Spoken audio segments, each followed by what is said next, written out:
documentaries. Sign up at foxnation.com. A deeper dive into the major and controversial stories of the day. This is the Fox News Rundown. More coming up. This is News Talk STL at 1019, 94.1 and newstalkstl.com.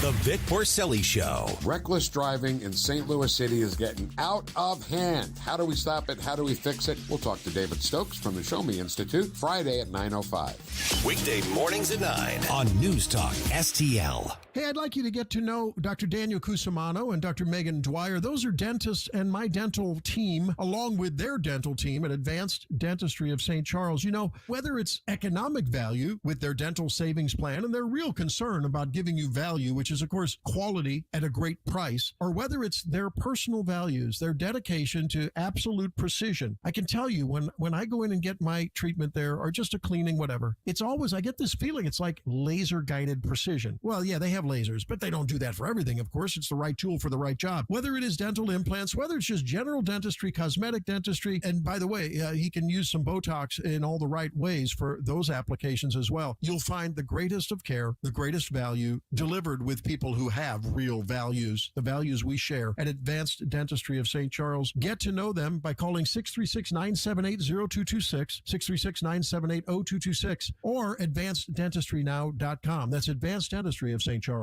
Hello, this is Chad Clayman with ClaymanGroup.com, KLAMEN Group.com, where we buy houses direct and as is condition. Did you just inherit a house and you're not sure what to do with it? Maybe it's got a lot of stuff in there and you're really not sure what to do with the stuff and how to sell the house. Well, we do a lot of work with people that inherited property. We're very familiar with the estate courts and the probate courts. So if you have a house you just inherited, please reach out today. We'd love to make you an offer and simplify your real estate situation. KLAMEN Group.com. It's a new year, so come check out the great financing offers going on now at Seavers JCB. Rates as low as 0.99% on nearly all JCB compact construction equipment, including the industry-leading JCB Teleskid. For details, go to SeaversJCB.com. Mini excavators, track loaders, small wheel loaders, and even the industry-leading JCB compact load all range. Seavers JCB has them all. Visit SeaversJCB.com for more information. The O'Reilly Update, brought to you by Seavers JCB. Visit them at their St. Peter's location. Bill O'Reilly here, and I'm warming up. Stand by for the O'Reilly Update Morning Edition. But first, small businesses are the cornerstone of our towns and the pride of our country. We at Capitus provide financing for small business owners like you, the ones who keep the country running. And Capitus can help keep you running with financing built for the unique needs of your business. You've made this country great. Now let us at Capitus help you become even better. Start your journey today by submitting an application at Capitus.com. That's KAPITUS.com. on this Friday, realizing that linear thinking and logic are fading fast in America, I can't help but raise this question once again. If liberals are so concerned about gun violence, why do they oppose tough measures to stop it? The problem is horrifying. You can't even have a Super Bowl celebration without a mass shooting.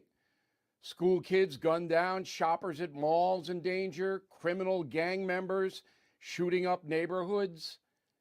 But when I suggest making all gun crimes federal crimes with harsh mandatory prison sentences upon conviction, the left and even some conservatives will not support the solution.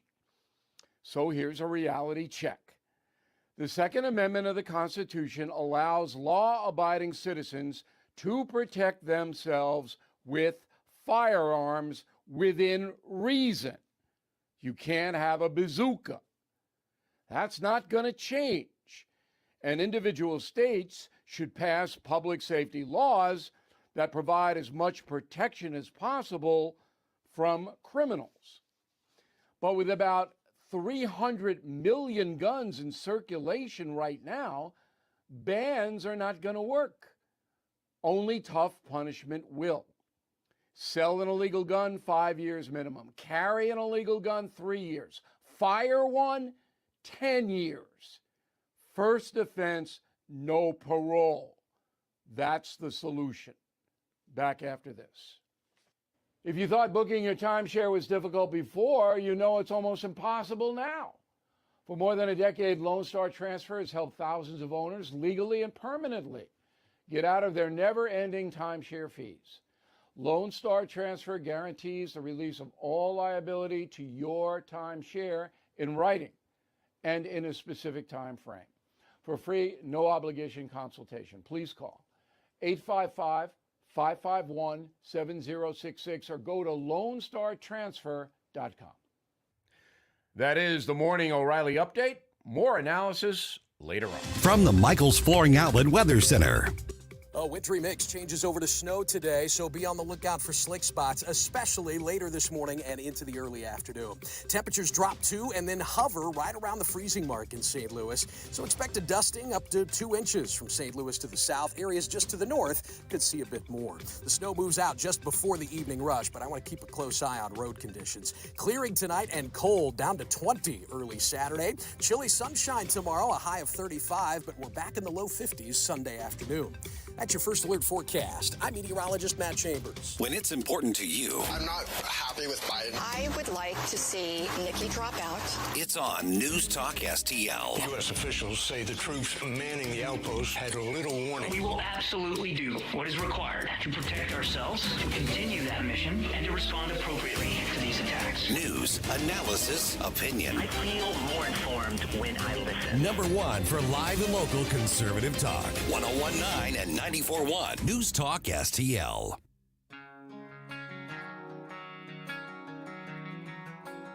Watch us on our live stream using Rumble, Facebook, and Twitter.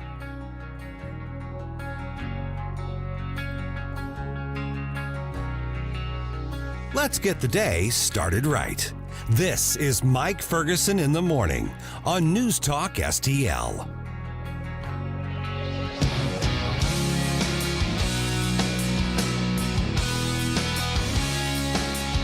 We should be focused on the victims of the tragedy in Kansas City. So many people who were shot by these absolute monsters. Instead, it took just a matter of minutes or hours for leftist activists and politicians to say, time to go get the guns, time to start passing gun control laws, frankly, time to start taking away your rights. It just pisses me off that we are forced into this conversation about our rights to defend ourselves because other policies let criminals threaten other people. But we have to do it. So a little bit later on today, let's have that conversation. How do we make sure that we are defending our Second Amendment right, our God-given right to self-defense when leftist politicians try to climb over the bodies in order to take away our rights? Well, I'm Mike Ferguson. Normally I'd say happy Friday, but that's not a real happy way to start things off. But we are going to have a lot of fun today a little bit later on in between the other news stories. All right, speaking of protection and security, how about the U.S. southern border? Congressman Mike Bost was on the show with us on Thursday, fresh off of his vote to impeach Alejandro Mayorkas earlier this week. And we got his take on what is it actually going to take to secure the southern border. And he tells us the tools are already there. Let me start with what's next. You voted to impeach Alejandro Mayorkas. I'm not holding out really any hope that the Senate is going to convict him or remove him from office. So why was it important to do that? And then I'll just tell you my follow-up question right now is the whole point of all this is the southern border and the protection of the country. Sure. Where do we go from here? Well, first off, we have to try to force the Senate to move H.R. 2, which actually reinstates all of the things that President Trump had in place that actually President Biden could put right back in place, and that is going back to building a security border. You can call it a wall, whatever you want. I call it a wall. Want to push the Mexican government back into a position where they will remain in Mexico policy, which is actually should be, according to all order of this world, that the policies that's the way it's supposed to be, remain in Mexico. Then also stop, catch, and release. We also need to increase So the bill that was in the Senate only gave half of the amount of Border Patrol agents that we need, and we actually in H.R. 2 give the border agents the level that we need to actually secure the border until we get the border to a point where there are actually true openings where we can control that flow. We don't want to stop people from coming to this country completely. What we want to do is control the flow. Of course, the bigger problem is once we get all that done, that's stopping the bleeding. The real issue is after that, if we get the bleeding stopped or if we get a administration that actually will do all of these things, do you realize how many years it's going to take us to catch up on the people that have already been released in this country that are here illegally, that don't have a right to citizenship, that need to be deported, and how we have to get that straightened out. So it's just one problem after another. And that's why we impeached Mayorkas, because, you take an oath to do the job, to follow the Constitution, follow his laws. He ignored them. Now, I don't doubt that was from the direction of his superiors in the administration, but this blatant denial of Congress and of what is our law is what caused him to receive the impeachment vote that he did. Do I believe the Senate's going to take it up? No, I do not. Real quick follow-up. You mentioned, that it's not a matter of stopping people from coming into the country, entirely. I just want to follow up on that, what you said, because that's what I'm hearing is we're not talking about legal immigration. I don't think there's pardon me, a lot of people who are complaining about those who are coming in legally. We're talking specifically about illegal immigration. Well, let's explain that, because on the 3rd of January, my second time down to Eagle Pass, there were 64 of us down there that day, and we actually had lunch with a lot of the sheriffs and everything like that. The sheriff of the county where these crossings were occurring said this: the people across the river, in the town right across the river, or the city right across the river, because it's bigger than actually Eagle Pass. He said, they're our friends. He said, they come across every day legally. We go over into their country legally, and we do business. They actually, many of them work on our side of the river, and it's not a problem. They're our friends. They said they hate this just as much as we do. But then they hear people say that these are migrants. They're not migrants. They're very offended by the term that they're illegal immigrants. They're illegal. And so this good relationship between our borders, and we feel it in our area, because I'm going to tell you, remember, the second largest industry in my district is agriculture. Well, a lot of those farms depend on workers that actually come from Mexico, or that migrate here legally, do all of that to work in the fields of our produce, whether it's peaches and apples, or specialty crops that are out there in our dairy farms. But yeah, that's not a problem. That's what we've done for years, and it's a good thing. What is the problem is this massive. Now think about this: 160 countries that we know of have come across that southern border. We don't know how many gotaways. We don't know how many terrorists are in that group that are the gotaways, and not only terrorists, people who are criminals. We have several of the countries that admit they're sending us their criminals. Think about that. It's awful.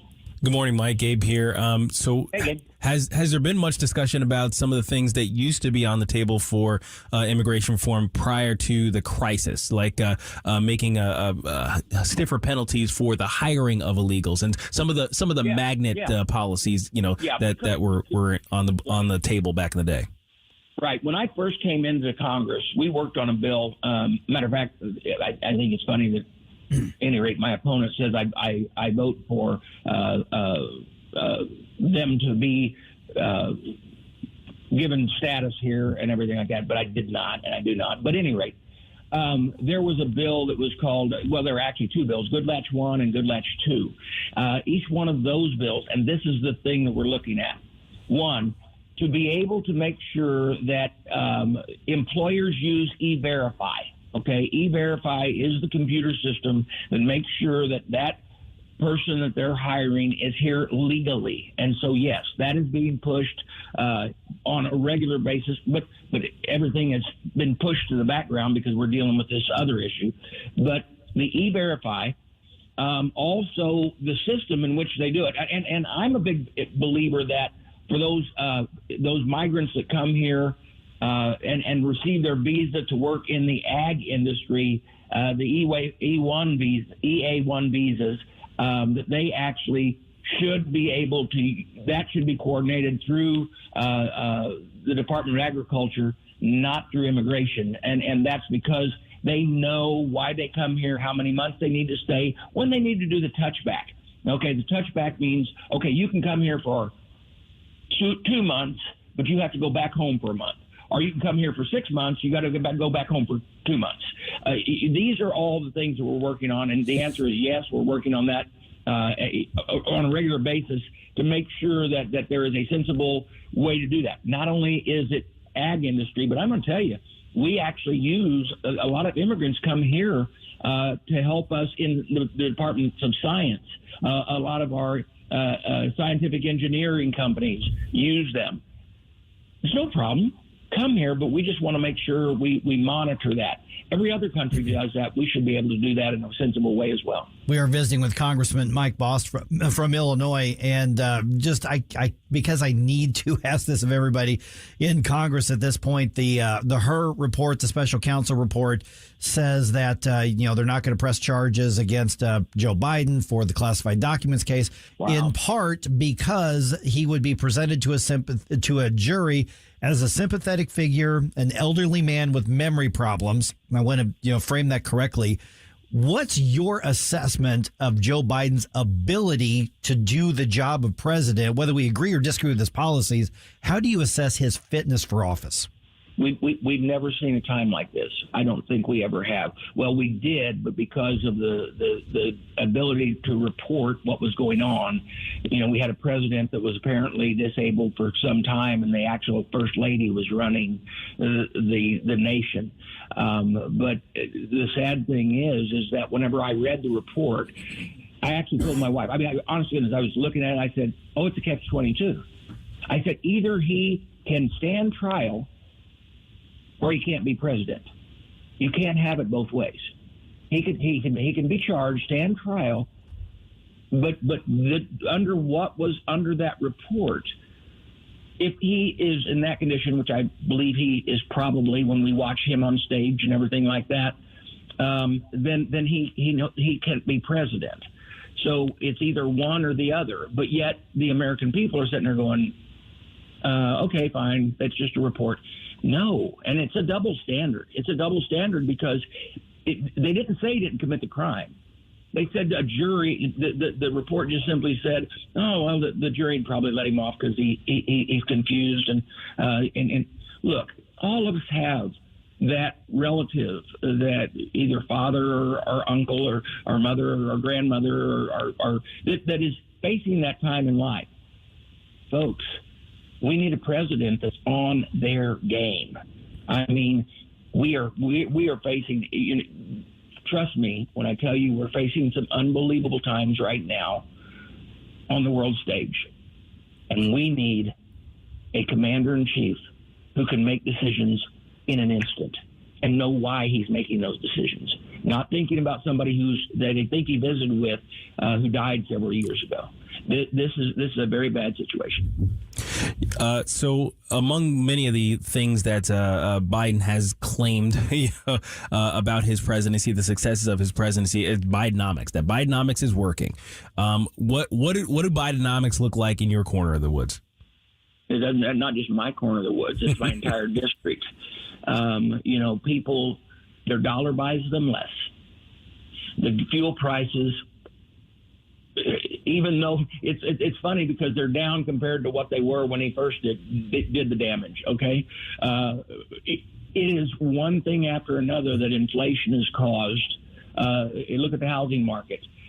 Each of those things are based on the fact that we made choices back during COVID. He made choices back during COVID that we did not, and even his financial advisors told him not to do. Bidenomics is tearing us apart. They can say, oh, the economy is getting better, but the reality is we all lived through how good it was prior to COVID, and it's not there now.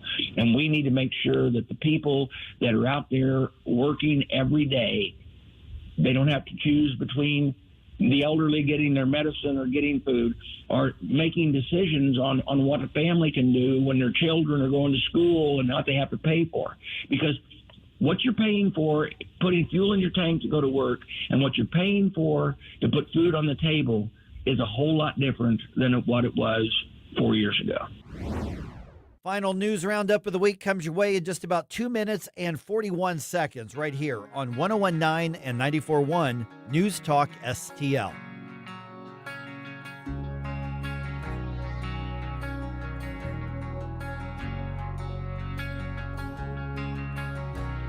For podcast articles and more, find us on newstalkstl.com. Get up, St. Louis. It's Mike Ferguson in the morning.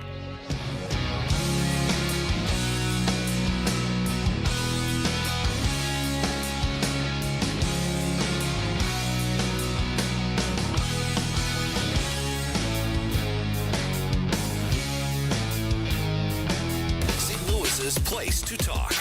The American people have further lost faith in our governmental institutions. People can decide what they want and how they want to live. News Talk STL. News, analysis, opinion. News Talk STL is proud to have Doug Bost as part of our lineup every week. Doug has been a staple on St. Louis radio for many years as one of the leading financial experts in the area. You can hear Doug and Safe Money Radio 3 times every weekend on News Talk STL. And in case you miss anything, you can check it all out at DougVosSafeMoneyRadio.com. What else do our listeners need to know, Doug? Simply put, I focus on helping pre-retirees and retirees build, preserve, and protect retirement assets, and I've been helping my clients solve their insurance and financial needs for the past 33 years. I also strive to educate my clients on how to prepare for retirement, minimize the impact of market volatility on their assets, and deal with the challenges of increased longevity. Call me today at 844-676-SAFE. That's 844-676-7233. Doug Bost is a registered representative. Securities offered through DHL Securities, LLLP, member FINRA and SIPC. The Vic Porcelli Show. The FAA promotes diversity over safety, wants to hire people with severe intellectual and psychiatric disabilities. Why don't they just hire blind people to be pilots? Well, I've actually said that this is a cost-saving measure because if you hire a schizophrenic pilot, the co-pilot's in his head. So you don't have to hire another guy. That is awesome. Doug Blair. This is your pilot. No, I'm the pilot. No, I'm the pilot. Don't listen to him. Vic Porcelli. Live and local weekday mornings at 9 on News Talk STL. You can't buy a best friend.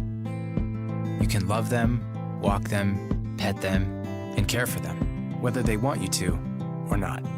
You can take a picture or 50. You can fly to the moon, travel the world, or just stay in bed. You can't buy a best friend like that, but you can adopt one. There are millions of pets waiting for a best friend just like you. Help us save them all at bestfriends.org.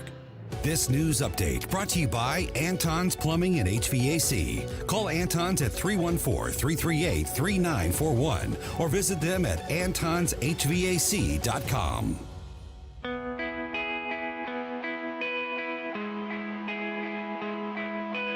Hi, it's Randy Tobler here. Pour a big cup of coffee and catch my show every Saturday morning from 6 to 9. Right now, it's back to Mike Ferguson in the morning here on News Talk STL. All right, no charges yet in the Kansas City shooting. I'll tell you why. Also, we're going to update you on that Trump court case and that one, and then probably that one too. All right, I got my scorecard ready. Losing track of all of them. Jeez, this is getting almost too much to keep up with here. All right, I'm Mike Ferguson. That's Del Ponticus, 5:50 on this Friday for you. Kansas City police say they still have 2 teenagers in custody, and we're talking juveniles here, so under the age of 18, related to this week's shooting at the Chiefs championship celebration. A third person was questioned and released after police say they determined that he was not involved in the shooting. Because criminal charges have not been filed yet, information about the suspects has not been released. Investigators say the shooting is related to a personal conflict of some kind. One woman was killed, 22 other people, including several children, were wounded. There have been reports out of Kansas City that they are preparing to try them as adults, or charge them as adults, I should say. Okay. So that's all we know at this point. Which I do start. Because we have juveniles involved. Okay, I get it. You want to, really dot your I's and cross your T's. But the fact that we have no other suspect information at this point is a little different in something that's high profile. Let's just put it that way. And to have something like this happen with a crowd of about who knows how many hundreds of thousands of people. That's insane. As Daryl Jones said yesterday, these folks have no moral compass. Correct. Exactly. So, but they did say they determined that the shooting had nothing to do with terrorism, had nothing to do with like extremist groups. It was two or more, where there may be more people involved, who were just horrible people who just did not simply care about the lives of anybody around them. Did they indicate maybe gang violence at all? They have not said no, but they are still investigating that. Okay. So it's possible. It's all possible. I say this to me has the symptom. This shows the signs of it, but they have not said that. All they're saying right now is like investigation is still ongoing. FBI is involved, and so they're still trying to put that together and put together the press release as well. Mm-hmm. All right. Former President Trump's first criminal trial is set to begin late next month. A New York judge announced that Trump's hush money trial will go ahead as scheduled, with jury selection starting on March 25th. With the decision, the judge turned aside requests for a delay from the former president's defense lawyers. Trump's attorneys blasted the decision to keep the March date, complaining that he will have to stand trial in New York during the presidential primary season. Trump, who is in the Manhattan courtroom, is accused of falsifying business records in a hush money case. Greg Clugston, Washington. And this is the case related to the porn star that they had a settlement with, or a payoff with, however you want to say it. That would be Stormy, wouldn't it? Stormy Daniels, yes. Mm-hmm. So that's going back, way back. Okay. Yeah, it's going way back, and so this is in the, back in the news and back in the headlines. Mm-hmm. And then there's, of course, the case in Georgia. Mm-hmm. So let me see here. Which Fani Willis quote do I want to do here? Because she was basically on the witness stand yesterday. Mm-hmm. And so she is Fulton County District Attorney Fani Willis, testifying in the election interference case against Donald Trump. And, of course, now it's turned out that she had a relationship with Special Prosecutor Nathan Wade. DA Willis was testifying that she didn't do anything wrong, accuses Donald Trump's legal team of trying to put her on trial. I object to you getting records. You've been intrusive into people's personal lives. You're confused. You think I'm on trial. These people are on trial for trying to steal an election in 2020. I'm not on trial, no matter how hard you try to put me on trial. Okay, that's her in the witness stand, by the way. Mm-hmm. And so that was pretty much a complete spicy back and forth. I know you are, but what am I kind of questioning that happened there the whole time? Very odd, just very odd. And this is, like I said, this is the Georgia case related to the argument over did he try to convince election officials to change results, basically. Yeah, when actually he was just asking. Yeah, that's what he's accused of. Yeah. So. And in this case, the ironic part I find out is yesterday there were comments about, well, maybe they had a relationship before this whole case came up. That doesn't matter. You should still recuse yourself. Mm-hmm. I think that prosecutor, one of them should have recused themselves from the case because, yes, they had a relationship going on, whether it was before or after the case started. I don't think that's a valid excuse. And I don't think anybody's arguing that them having a relationship was illegal. It has to do with the ethics of the case. Yeah, both of them working together. If they're working together and one's reporting, it's just such a weird situation. Yeah. Why is it only weird people get involved in these things in the national headlines? My goodness. Okay, let's see here. How about a different case, but not Donald Trump? A key witness against Joe and Hunter Biden now faces criminal charges. So Alexander Smirnov was an FBI informant, and this is the one who told investigators that Ukrainian energy company Burisma paid the two Bidens millions of dollars in 2015 and 2016. Now he's accused of making it all up and lying about it. And Special Counsel David Weiss now charging Smirnoff with making a false statement and creating a fictitious record. This is the testimony that started the whole impeachment articles or impeachment inquiry as well. So this is the key witness against Joe and Hunter, and now he's being charged with making it all up out of nowhere. Oh, this is going to be interesting to see where this goes, because what happens with Bobulinski? Because Right. Tony Bobulinski had tons of information regarding these relationships in Ukraine. So what's going to happen between these guys? Who knows? Yeah, and here's the thing is that even if they managed to take this witness out, they've got the paper trail now that they're following. Mm-hmm. And so they're, James Comer and Jim Jordan and Jason Smith, I don't think that if this guy gets convicted or he pleads, I don't think that's going to make a big difference to them. They're going to keep going with the investigation because now they have a paper trail that they're pursuing at least. I think so too. Yeah. All right. Just heads up here. Weather could be a little dicey today. Yeah. Could be at midday, too. Yeah, midday, right when I'm trying to go home. So could be some snow, could be some wet snow, could be temperatures slightly below freezing. Shouldn't be too bad, but just give yourself a little bit of extra time. I was driving home yesterday, and I noticed when I was pulling up to my house, Richmond Heights had pre-treated the streets. Yes. And so I thought, oh, okay, well, there may be possibility of something. I don't think it's going to be too bad, but just be a little bit extra careful there today. Snow could be starting here in about another 15 or 20 minutes. Blues get a big win at Enterprise Center last night, beating Edmonton 6-3. Wow. Yeah, they're off today. They host Nashville on Saturday. That game starts on at 4 p.m. on Saturday on ESPN Plus. What the heck is going on with these Blues, man? Man, when you're hot, you're hot. Red hot right now. That was a nice win last night over a good team. Yeah.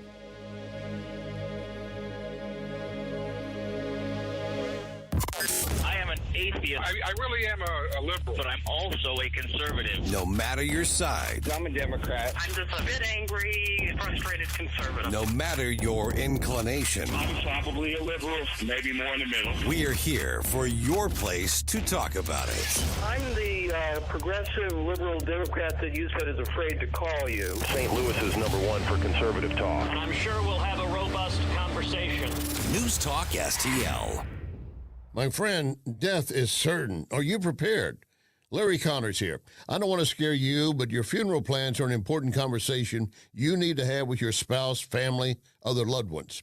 My friend Benjamin Schaefer at Senior Memorial can help find you an affordable, final expense life insurance policy, regardless of your health condition. You could qualify up to $30,000 of lifetime coverage. Life insurance plans with Senior Memorial also offer living benefits towards hearing and diabetic supplies, access to a 24-hour teledoc service, discounts on urns, caskets, tombstones. Call my friend Benjamin at Senior Memorial and discover your legacy at 314-866-8886 or visit memorialplans.com. Memorialplans.com. Senior Memorial Heritage Protection. So we finally got the parts for the time machine. Classic Kicks Country is streaming now. Hear all your new country favorites from the 90s. Streaming as it happened in the 90s. Classic Kicks. Download the Classic Kicks app from the App Store. Online at ClassicKicks.com. Or enable the Classic Kicks skill on Alexa. 90s New Country streaming now. KLGY HD3 Clayton, K270BW Bellefonte, KNBS Bowling Green. This is News Talk STL at 1019, 94.1, and always streaming at newstalkstl.com. Breaking news this hour from townhall.com. I'm Rich Thomason. A leading foe of Russian President Vladimir Putin is dead. Russia's prison service reporting the death of 47-year-old opposition leader Alexei Navalny. The anti-corruption crusader who organized massive demonstrations died in prison. Authorities say he fell ill following a walk earlier today, lost consciousness, and died despite emergency medical intervention. There's been no confirmation of his passing from Navalny's associates. The district attorney behind the prosecution of former President Trump in the Georgia election interference case is due back on the witness stand today. Yesterday, she delivered some fiery testimony that at one point prompted the judge to call a brief recess, a cooling-off period. Fulton County DA Fonnie Willis took the witness stand to defend herself from efforts to remove her from Trump's case, and she angrily pushed back against what she described as lies about her romantic relationship with a special prosecutor. During testimony, Willis was often combative and defiant. Trump's attorneys want Willis removed as the lead prosecutor in hopes that a trial could be delayed or abandoned altogether.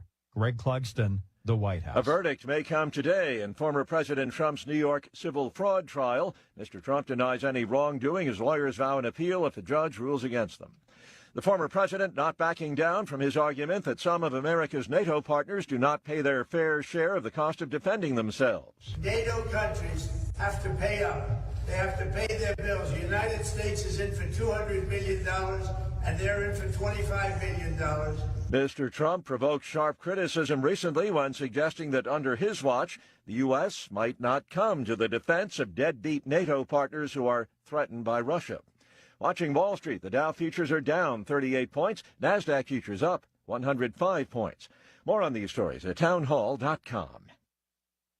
Relief Factor, pain relief that's natural, pain relief that works, and pain relief that attacks the source of the pain. That's the experience of tens of thousands of Americans who are taking Relief Factor right now. See their incredible video endorsements at relieffactor.com and then order your 3-week quick starter pack for just $19.95. That's less than $1 a day. Find out if it can work for you like it works for me by ordering your 3-week quick starter pack today. Relieffactor.com, relieffactor.com. Be the next success story. This is Dennis Prager, and now a truly exciting new benefit. My monthly online video get-together for Pragertopia Plus members only. For an hour each month, get an exclusive chance to ask me anything. I'll be answering your questions. I've never done this. Submit your questions for me at Pragertopia.com. This is our chance to connect like never before. Go to Pragertopia.com or click the banner at Dennis Prager. From the Michaels Flooring Outlet Weather Center. A wintry mix changes over to snow today, so be on the lookout for slick spots, especially later this morning and into the early afternoon. Temperatures drop 2 and then hover right around the freezing mark in St. Louis, so expect a dusting up to 2 inches from St. Louis to the south. Areas just to the north could see a bit more. The snow moves out just before the evening rush, but I want to keep a close eye on road conditions. Clearing tonight and cold, down to 20 early Saturday. Chilly sunshine tomorrow, a high of 35, but we're back in the low 50s Sunday afternoon.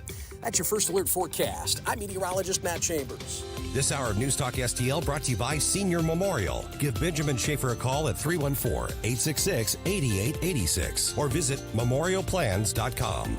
Senior Memorial Heritage Protection. Here's a great way to save money on your prescription medications. If you take Viagra or Cialis, we can give you a way to pay as little as $2 a pill. Compare that to prices as high as $60 per tablet. These pills work for men and women to improve their sexual performance. And now for the price of 2 or 3 pills, you can get nearly 100. There's no need to pay expensive prices for Viagra or Cialis. Call now with your prescription and pay as little as $2 a pill. We offer 24/7 service and always free delivery and confidential packaging. Change your life for the better and have fun. Call Pharmacy Shop 24/7 to get generic versions of Viagra or Cialis for as little as $2 a pill, plus free discreet shipping. 800-631-2030. 800-631-2030. 800-631-2030. That's 800-631-2030. If you find yourself feeling out of place in the world, it's comforting to know conservative values haven't been abandoned everywhere. But I'm not going to turn my dial off for you guys. I really like this channel. This is News Talk STL. Welcome home. Mike Ferguson. We the people. Gabe Pfeiffer. It's not rocket science. Rocket science. Get up! Get up! Can't you hear the alarm? Get up! Get up! Mike Ferguson in the morning on News Talk STL. It's Friday! Hallelujah. This has been another one of those, man, this week's been a long month. Seriously. Really Yeah, absolutely. Oh, my goodness. By the way, you that gunk that you had a little bit ago, my daughter texted me yesterday. She's got it. She's got it, too. Yeah, it's going around. It's just going around It is. St. Louis. I didn't give to her, though. No, I know you haven't even you haven't seen her in months. Yeah, seriously. I think you ran into her at the party we had with us. Right. But all right, the politics of guns, the border, and brains. Mm-hmm. Yeah. All right, News Talk STL. Man, we have the best number one for live and local conservative talk weekend programming as well. This time tomorrow, Randy Tobler is going to be on the air live from 6 o'clock to 9 o'clock. And, he takes calls on Saturdays. Mm-hmm. Same number, 314-912-1019. 6:06 right now. Got Gabe here, got Stell here. Happy Friday. Now joined by Paul Curtman, former Missouri State rep, former host right here on News Talk STL as well. And, Paul, obviously the big story that the whole country is talking about right now, that horrible shooting just after the Kansas City Chiefs championship celebration. And it took maybe hours for activists, pundits, politicians, leftists to start saying, see, start passing more gun control laws. And look at how horrible Missouri's laws are when it comes to gun control. And we need to pass a bunch of these. Even the president now tweeting about it as well. It's predictable. I don't think it's going to change anything in Missouri, but what's it say about our state of politics right now when we can't even sort out what actually happened and we've got political calls? Oh, hey, good morning, guys. But isn't that the case on everything? I mean, we never really know exactly what's going on. It's always politics, and that's to be expected. I think that there ought to be a lot of attention on these guys that ran out and tackled the shooter. And you know what? With all the crime going on across the country, especially out in these left-leaning countries or left-leaning states, and you guys have probably seen the videos where people just walk in and start looting stores and everybody just stands around and watches. I think we need to see a lot more people taking matters. Now, listen, don't take this the wrong way, but there used to be a day in this country where people thought to themselves, we have the ability to do the right thing here, so we have the responsibility to do the right thing. Let's involve ourselves and stop some crimes from happening if it's happening right before our eyes. These two guys, they didn't pull out their cameras. They ran out and they tackled the shooter. I think we need to be celebrating that. But, of course, the left isn't going to do that. The left is immediately going to jump to gun control because all the left wants is control. In fact, I wouldn't be surprised if there's some type of seething hatred for people who involve themselves to do the right thing. And that's what we need. We need more people in this country that are willing to do the right thing.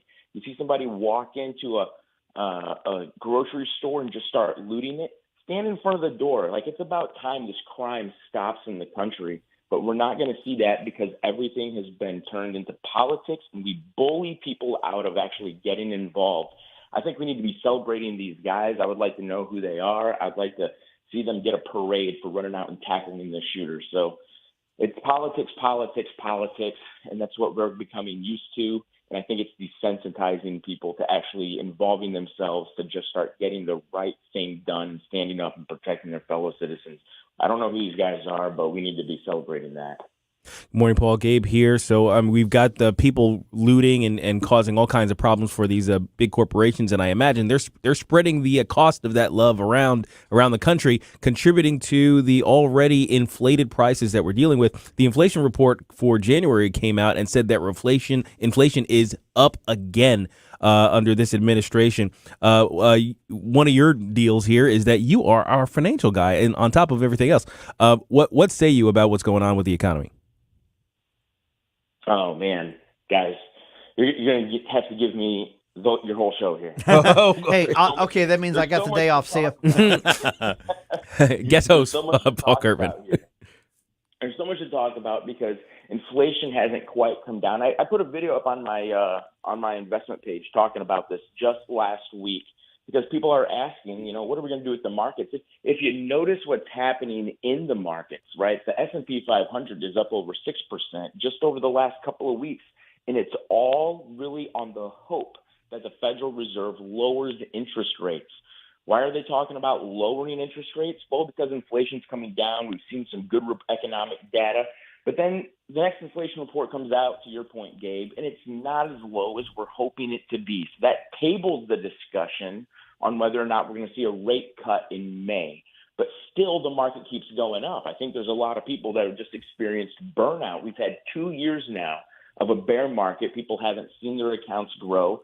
But then the data that comes out from the federal government on the most recent jobs report, and what does the federal government say? Oh, we got to go back. We might have got these numbers wrong. And this is what people need to understand, is the numbers are almost always wrong. You cannot count on the federal government. Like we're just talking about politics, right? We have a president who tried to redefine what a recession is.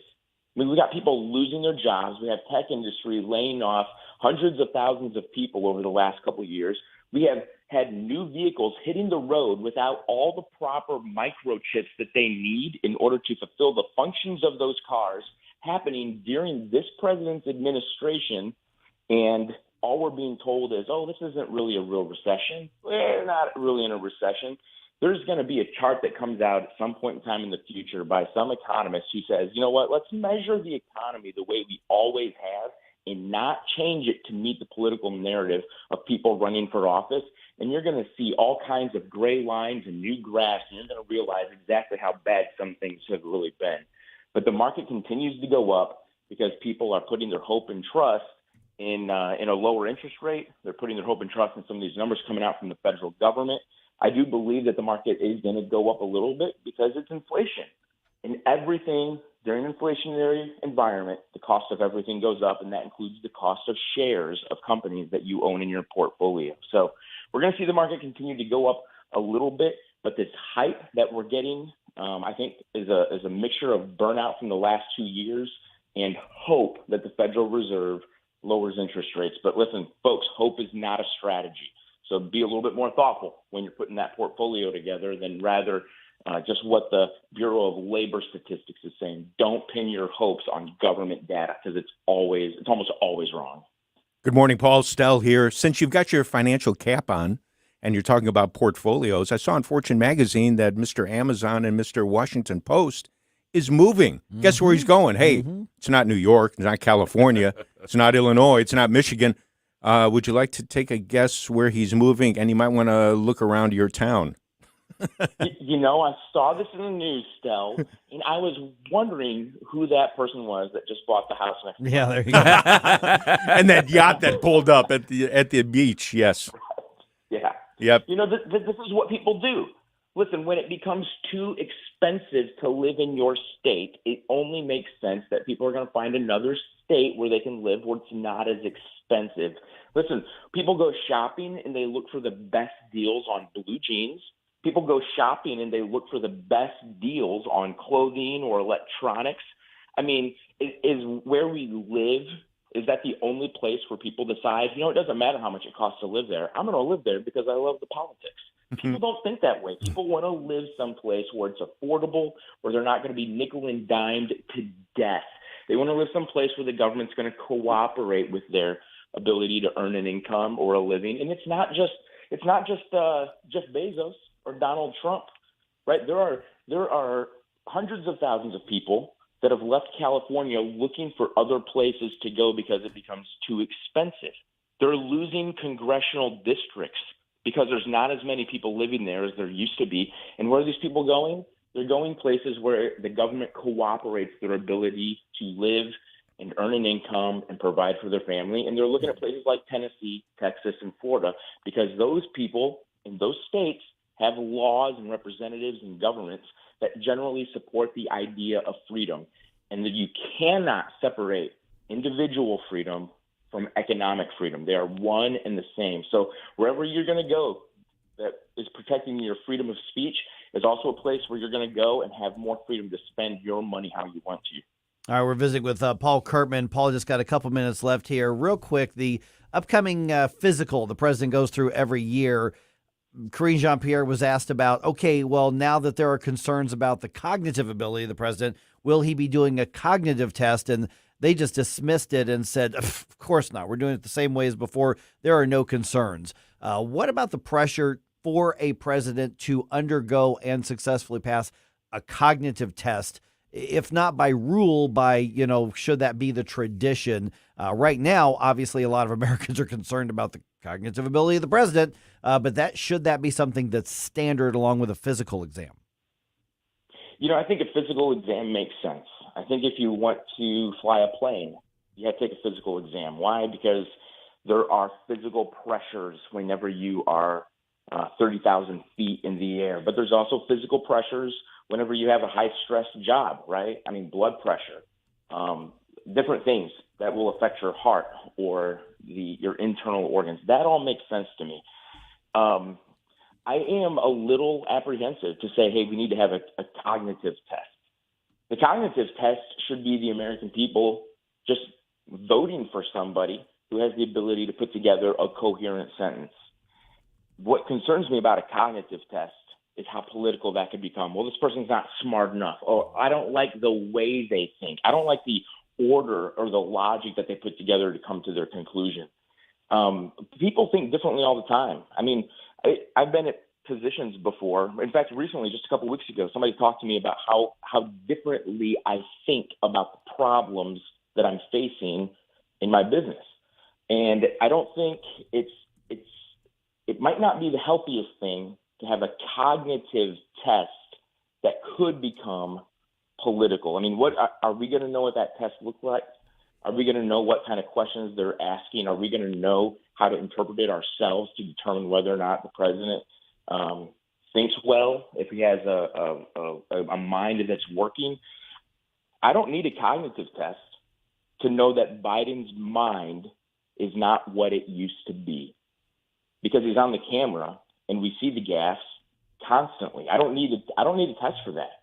So I'm a little concerned about a test because of how political that could become, because we've already had politicians introducing hate crimes and thought crimes in this country. So the idea that we'd have to have a test for the president and their mental ability, I'm not sure how that would be put together in a way that I would feel comfortable with. But to your point, and to the point that many people are making, when you have a president who clearly is incoherent and who clearly needs help, we just need to have the courage maybe to say, hey, this is enough. Enough is enough. And we got to get away from the politics and start standing up to do the right thing. Like we're talking about at the beginning of the segment, we have to get people who are willing to step away from the politics and say, hey, listen, clearly our president right now is having some mental deficiencies whenever he's put under a high-stress situation. We need to find a way around this, or we need to address this publicly with the American people. All right, Paul Curtman, former Missouri State rep. People want to get in touch with you now. We just tagged you on our Twitter or X account a little bit ago, but how can they do that? And by the way, I think that's actually a fair point. I think I said something similar regarding the cognitive test. I'm like, okay, well, who writes the test? Mm-hmm. That's the only that's and what who grades it? About. Who grades the test? All right, so Paul, how do people get in touch with you or follow what you're doing these days? Yeah, if people want to get in touch with me, my financial site is prcurtman.com. On social media, people can find me anywhere at Paul Curtman, and I'm on Facebook, social, whatever, social anything. They can find me there. All right, great. Thanks, Paul. Talk to you again soon. Thanks, Paul. Yep, thanks, guys. All right, just ahead here, man, the St. Louis region seems to really like the Battlehawks. Mm-hmm. So I'll tell you why I'm saying that. And also, there are new words that are now officially recognized. Oh, no. Yes. I've grown to hate this list. Yeah. It's a new year. We've got new words. And then a little bit later on, Russia is building what kind of weapon, we're being told? Oh, I can talk about this. I think you can. Yeah, I really want to know what you think about it. Let's talk about that all still ahead here. 1019-94.1 News Talk STL, number one for live and local conservative talk. By the way, we're owned by people right here in St. Louis, just in case anybody wondered. We give you news, analysis, opinion, and more. Only on News Talk STL. Get up, can't you hear the alarm? Get up, this is your cousin Bob. Get up, St. Louis. It's Mike Ferguson in the morning. Get up, get up. Tim Jones here with Dr. Kim Patton from Comprehensive Integrative Healthcare. Kim, you focus on the treating of neuropathy. What are the signs of neuropathy? The most common symptoms are numbness, burning, cramping, usually in the hands and feet. Tell me about the success you're having with your Restored Neuropathy Treatment Program. Tim, our program includes 8 distinct steps, offering a unique experience from other treatments. No surgery, no addictive medications, and we are seeing a success rate of 95%. Kim, that is incredible. How can people learn more? Visit us online at CIH.health. That's CIH.health. Hey, St. Louis, my name is Rob Carter. My new primetime show will explore the collaboration between corrupt media and our corrupted political system. From manipulated elections, open borders, mandated medicines, and unconstitutional lockdowns, what is going on? The Rob Carter Show. Let's talk about it on The Rob Carter Show. Join me weeknights from 8 to 10 p.m. on News Talk STL. Rob Carter, live and local, weeknights at 8 on News Talk STL. Do you owe the IRS $10,000 or more in back taxes? Are you being audited or investigated? Has the IRS sent you a letter demanding payment? You may not owe what they claim. Make this free call to the tax doctor now. Let them negotiate with the IRS on your behalf. 800-240-4586. 800-240-4586. That's 800-240-4586. I'm Susie Moore, and this is More to the Point. Most court proceedings are dull and routine, not dramatic like you see on TV or in the movies. But occasionally things can get lively. In fact, in almost 30 years as a trial attorney, I saw some real doozies. Contentious court hearings, combative witnesses, obnoxious attorneys, cantankerous judges. But I'm not sure I've ever quite seen a hearing like the one we were treated to on Thursday afternoon, in which Fulton County DA Fonnie Willis took the stand to testify regarding the nature of her relationship with Nathan Wade, the special prosecutor her office hired to assist with the prosecution of former President Donald Trump over alleged interference in the 2020 election. The hearing was held in response to a request from one of Trump's co-defendants in the case to have Willis removed from the case. While Willis insisted she is not on trial, on Thursday afternoon her credibility most certainly was, and she put on one of the most bizarre performances I've ever seen from a witness. I can't do it adequate justice in this brief commentary, but 3 key takeaways from Willis's testimony. Number 1, Fonnie prefers Grey Goose to wine. Number 2, she stores a lot of cash at home. And number 3, her 50th birthday sucked. I almost feel for her. Almost. But this is someone who's being relied on to prosecute a former president of the United States? Folly indeed. Susie Moore is Deputy Managing Editor for RedState.com. For more to the point and everything Susie Moore, log on to RedState.com. Follow Susie on Twitter at SmoozyQ and keep listening to 1019 and 94.1 News Talk STL. This hour of Mike Ferguson in the Morning is brought to you by Stifel. Request a portfolio review from your Stifel financial advisor at Stifel.com. That's STIFEL.com. Hey there, Tim Jones here. Make sure you join me and my buddy Chris Arps this afternoon from 4 until 6 p.m. right here on 1019 94.1 News Talk STL. Right now, let's get back to more of Mike Ferguson in the morning. Little 80s Flashback Friday. Can't go wrong with Genesis. Yep, that's right. Was this suggested? Yes, it was. All right. Yeah, in fact, most of the songs this morning for Flashback Friday were suggestions from listeners, so thank you very much. All right. Invisible Touch. I didn't have anything to say. I just wanted my mic on. Oh, got it. Okay. That's the second day. It's the second day in a row I've done it. You're not getting the hint yet, are you? It's a sticky button. I see you hit it, and then I don't see the light come on, so I'm like, oh, that button needs oil. but I don't think we are allowed to put oil on the board. No. Gino, the engineer, would have something to say about that. Yeah. Okay, are you ready for some football? Yes. All right. Battlehawks coming, right? That's right. Yeah, that's my team. I'm going to work it around my baseball stuff, but yes, I'm with you. Yes. Long as it doesn't conflict with my baseball stuff. By the way, still ahead here, is Russia leading the way into real-life Star Wars?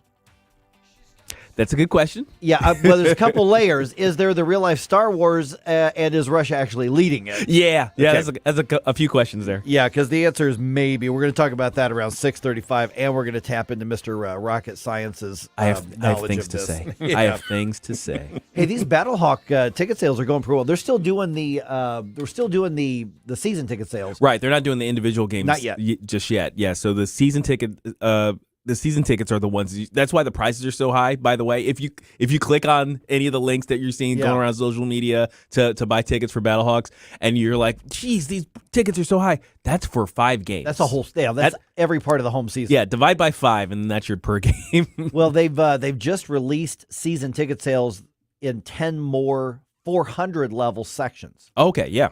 So that's a lot. They must be having good sales. And by the way, some of those seats, when you break it down and divide by 5, it's like $19 a game. Yeah, seriously. It really is. And of course, then there's just the fact that when you click on the little sections, when you get to pick, you see how many are already gone. Yeah.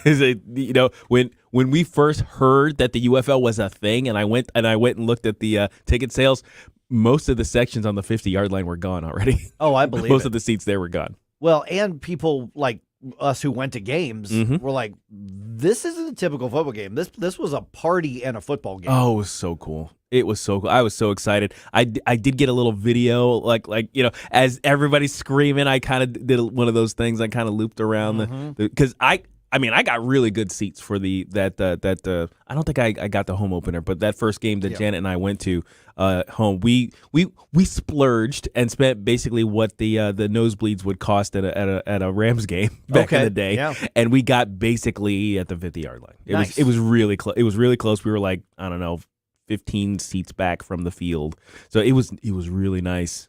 See, I was in the 300 section, and I saw everything just fine. Well, yeah, and that's the other thing, too. There really aren't that many bad seats for a football game there. There isn't really such thing as a bad seat. The real benefit of being real close is the scale of the game becomes clearer than it is usually on TV, and from granted, those seats, you see the whole field, you see exactly what's happening, but seeing like a 300-pound man moving at top speed down the field is different. Right in front of you. It's different when you're close. Yeah, it is. That's very true. And when you can hear the hit, that player hitting someone. Yeah. Oh my gosh, it gives me chills.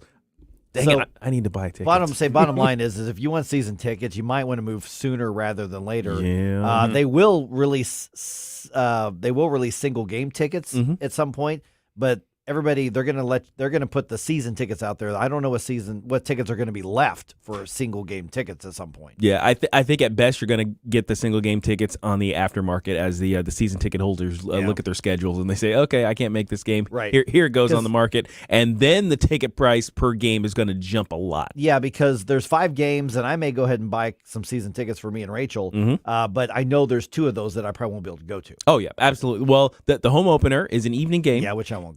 If you're game for heading downtown in the evening at night, in St. Louis, and I buy those season tickets, I will put on sale those opening day tickets. There you go for you. Okay, on a weekend. Yeah. On a weekend. Yeah, they're all Saturdays. Yeah.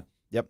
Okay, a couple minutes left here. I went to dictionary.com, or the dictionary has added 327 new words and terms that are now officially recognized. 27. Yep.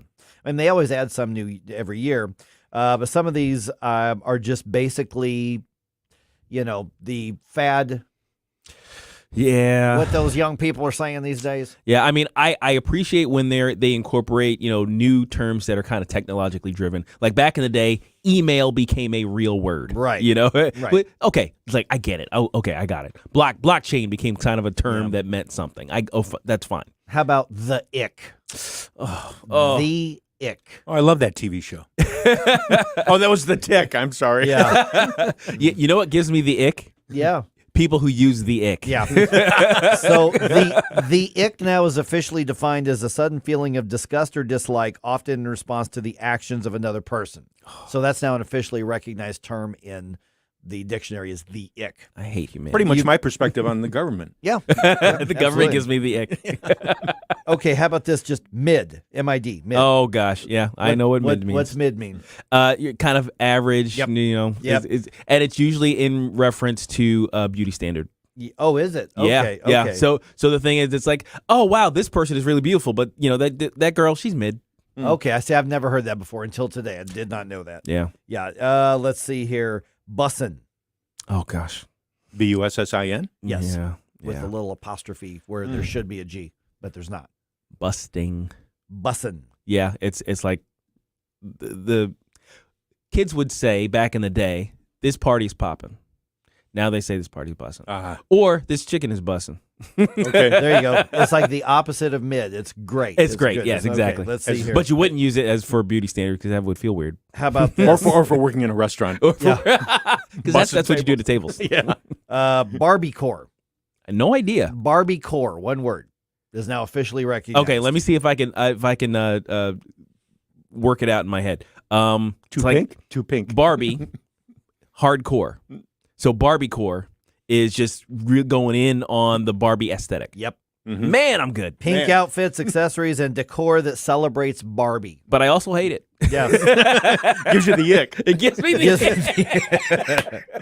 ick. Okay, real quick here, a couple more. Bed rotting, which is a disgusting combination of words. Excuse me, what? Bed rotting. Bed rotting. Yeah. Okay, I've never heard The of that. practice of spending many hours in bed during the day, often with snacks or an electronic device, as a voluntary retreat from activity or stress. Okay, so kids being lazy a-holes. Yes. All right. Is bed rotting. Bed rotting. Yeah. That's okay. And then range anxiety. Range anxiety. This is one of those sign of the times things. Fear of venturing too far from home? Fear of gun ranges? Not really. No. The fear that an electric vehicle's battery will run out of power before you get to where you're going. Okay. That's a little bit of what I was right. thinking of, sort of. Yeah. Wow. Okay. All right. That is one of the new words that are now officially accepted in the English language. You know why nation. that last term is a word? Is the government. Yeah, it's the that's government's. right. It's literally the government's fault that term has become so prolific. Because the thing is, electric cars and their problems currently in this technological level that they've reached wouldn't be a problem at large if the government hadn't turned them into a cause celebre and basically forced them into the market. Yeah. So it gives you the ick. It gives me the ick. Yeah. The government always gives me the ick. It's mid. All right. Is Russia leading us into Star Wars? Well, we could be ending up going to Star Wars. So there's two questions here. Mm-hmm. Is Russia leading? Is somebody else leading? What happens if these weapons they're talking about actually turn out to be real things? That's kind of scary. I have so many things to Let's say. talk about that right here on 101.9 94.1 News Talk STL. It's Genesis on Flashback Friday. Heck yeah.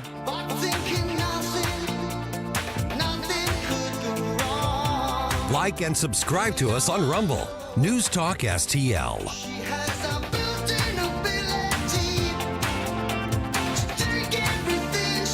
Get up. It's Mike Ferguson in the morning.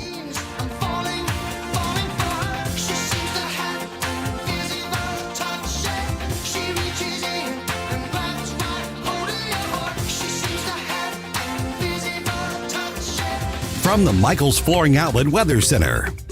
Oh, wintry mix changes over to snow today, so be on the lookout for slick spots, especially later this morning and into the early afternoon. Temperatures drop 2 and then hover right around the freezing mark in St. Louis, so expect a dusting up to 2 inches from St. Louis to the south. Areas just to the north could see a bit more. The snow moves out just before the evening rush, but I want to keep a close eye on road conditions. Clearing tonight and cold, down to 20 early Saturday. Chilly sunshine tomorrow, a high of 35, but we're back in the low 50s Sunday afternoon. That's your First Alert forecast. I'm meteorologist Matt Chambers. So, you want Steph's Pizza, but you're in Lake St. Louis and it's just too far to go. Not anymore. Now you can feed that Steph's Pizza craving quickly and conveniently in Lake St. Louis. Same great menu with a new location. 111 Pond Fort Trail in Lake St. Louis. Steph's Pizza in the Chesterfield Valley on Long Road, in St. Peter's on Jungerman, and now in Lake St. Louis. Check them out at stephspizza.com because tonight's a good night for Steph's Pizza. Do you have a car sitting around you want to get rid of? Then here's a great idea. Donate your car and help veterans and their families. Yes, one fast call to the Veteran Car Donation Program and we'll come and remove your car for free. Fast, free towing, and 24-hour response. You can donate most cars, trucks, or SUVs in most conditions. The proceeds raised goes to help active military, veterans, and their families, and you get a tax deduction. All you need to do is make this free call. Get rid of that old car and help the vets. We make it easy. Make this free call now and book your fast and easy pickup. Call the Veteran Donation Program now. Donate your car and help veterans and their families. Operators are standing by. Here's the number. 800-925-1596. 800-925-1596. 800-925-1596. That's 800-925-1596. On the next Larry Connors, USA. The daytime drama of Georgia prosecutor Fannie Willis and her lover continues in court. Larry Connors, USA. Now, weeknights 6 until 8 on News Talk STL.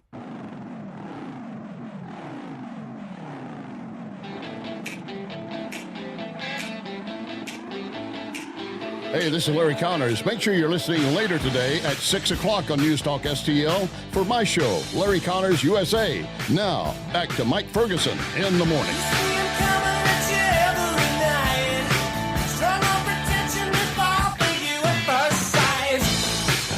Little Billy Squire. Billy Squire, yeah. Another nice request from a listener. Nice. Keep those Flashback Friday requests coming. Matter of fact, somebody, we just had one sent in on Rumble, said, how about Centerfold by Jay Giles Band? Oh, yeah. Mm-hmm. Scandalous back in like 83 or whatever it was. That's the one. That became a rally song for us pet band people. Oh, back in really? Yeah. For I don't know why, but for some reason, just the tune of it, maybe it just kind of had that fun little feel to it. So we would just every once in a while during a timeout, we just break into. It's like, all right, centerfold, let's go. All right, Russia is building what? Let's get to that in a second here. News Talk STL #1 for live and local conservative talk, including the troublemaker Mark McCloskey. His show, Mark McCloskey on Fire, is Sunday afternoons at 5 o'clock. And honest to God, we don't know what Mark's going to say before that show goes on the air. Oh, yeah. So it could be anything. But every time he's on fire. Well, our show titles are very descriptive because Nick Schroer does stand. He literally does stand and fight. And then Mark McCloskey is pretty much literally on fire. And I am here in the morning. And you're here in the morning. That's right. See? Very true. All right. Russia is apparently building an anti-satellite weapon, apparently. Here's a story from our friends at Town Hall. National Security Council spokesman John Kirby says U.S. intelligence officials have information about a potential security threat from Russia. I can confirm that it is related to an anti-satellite capability that Russia is developing. However, he says that such a weapon is not currently operational. And though Russia's pursuit of this particular capability is troubling, there is no immediate threat to anyone's safety. U.S. officials are analyzing the information they have and have consulted with allies and partners on the matter. Greg Clugston, the White House. Okay, Mr. Rocket Scientist. Yes, sir. Okay. I have a hard time believing Russia is the vanguard and the cutting edge of this. I've got to think it probably came, the original technology probably came from some country like, I don't know, us. Yeah. Okay. Generally speaking, especially when it comes to space technology, the U.S. is the leader. They the innovator. They generally come up with the thing. They test the thing. They kind of prototype the thing. And then everything goes really, really quiet. Because they're deploying the thing. Yeah. And then China steals it. Right. Which I got to think that they've got it too. Yes. China steals it. Now, and we've actually talked about Chinese anti-satellite weaponry. We've been talking about that for years now. And then Russia proliferates it. So that's kind of the track. We develop, China steals, Russia proliferates. Because, Russia's got its hands in everything, so everybody else starts. So Iran's soon going to have this capability too. So that when you've got like the superpowers, like back in the 80s, the United States and the USSR, we all built up our massive weapons, and it was kind of a détente because, well, I really want to shoot you, but then you're going to shoot me. Yes. And when you've got actors like Iran and currently Russia, which is a different dynamic than the USSR, even though they're trying to put the USSR back together, Iran, I think, if they get this, if and when they get this, they would probably target specific satellites. Oh, absolutely. I mean, you've got an exporter of terrorism, and this is just could be the new front of terrorism. Yeah, that's kind of the benefit of that Iran uses their various terror networks that they support as a sort of vanguard for all of these things. That back in the day they would be the equivalent of the privateers, right? So it's a private a ship or something like that, but they have a mark from the powers that be to say that they can do things, and then they would go out and do things. But then he's like, yeah, you can't really put that on me. Don't go to war directly with me. Just deal with that ship out there. Yeah, because we tend to think that when we think of terrorism, we think of men in the long clothes in caves. Right. Terrorism is going to be incredibly sophisticated if it's not already. Oh, yeah. So let's talk about if a key satellite is taken out, they just really want to do damage in the United States. What could be the catastrophe here if a satellite's blown up in space by Iran or by Russia or by China? Now, I'm not aware of how robust our networks are, our systems are, how much redundancy they have, basically. But if they get wind of 1, 2, maybe 3, or even a constellation of satellites that they could take out that could bring down entire telecommunications networks, and they do, that would stun pretty much your there are entire networks like AT&T and Verizon. They would simply cease to have service in certain areas. There are internet providers who wouldn't be able to do what they do. Financial institutions would be crippled because, generally speaking, their transactions are all electronic and usually have international implications, so they require satellites for transmission. So we're basically in a somewhat cashless society. We're immobilized from commerce. Yes, it would definitely put a really big kibosh, we'll say, on our economy. Remember the economic shock that hit the world post 9/11? It would be that. It would be the equivalent of that. Because you wouldn't be able to. I mean, when I buy gas, I fill up my vehicle with gas. I just stick a card in there, and then I move back. So potentially that could get knocked out, at least until they would have to reroute to something terrestrial. Well, and even if, let's say you're like, well, I can't use my card here, but maybe I can go into a bank and pull my cash out. Yeah, there isn't actually enough physical cash circulating for too many people to do that. Look up the term fractional banking. Yes. Yeah, you put $100,000 in a bank. They keep some of that there, but then they take the rest and they invest it. And try to make money on that, and that's what they do with it. Okay, so then we look at this, and it doesn't sound like this is imminent. It's not like, Russia isn't fielding a weapon. They're not talking about them actually fielding this weapon. They just say they have plans for it, basically. And, social media is all over. I mean, basically all of our communications go through space. What we're doing right now, to some degree, going through space right now.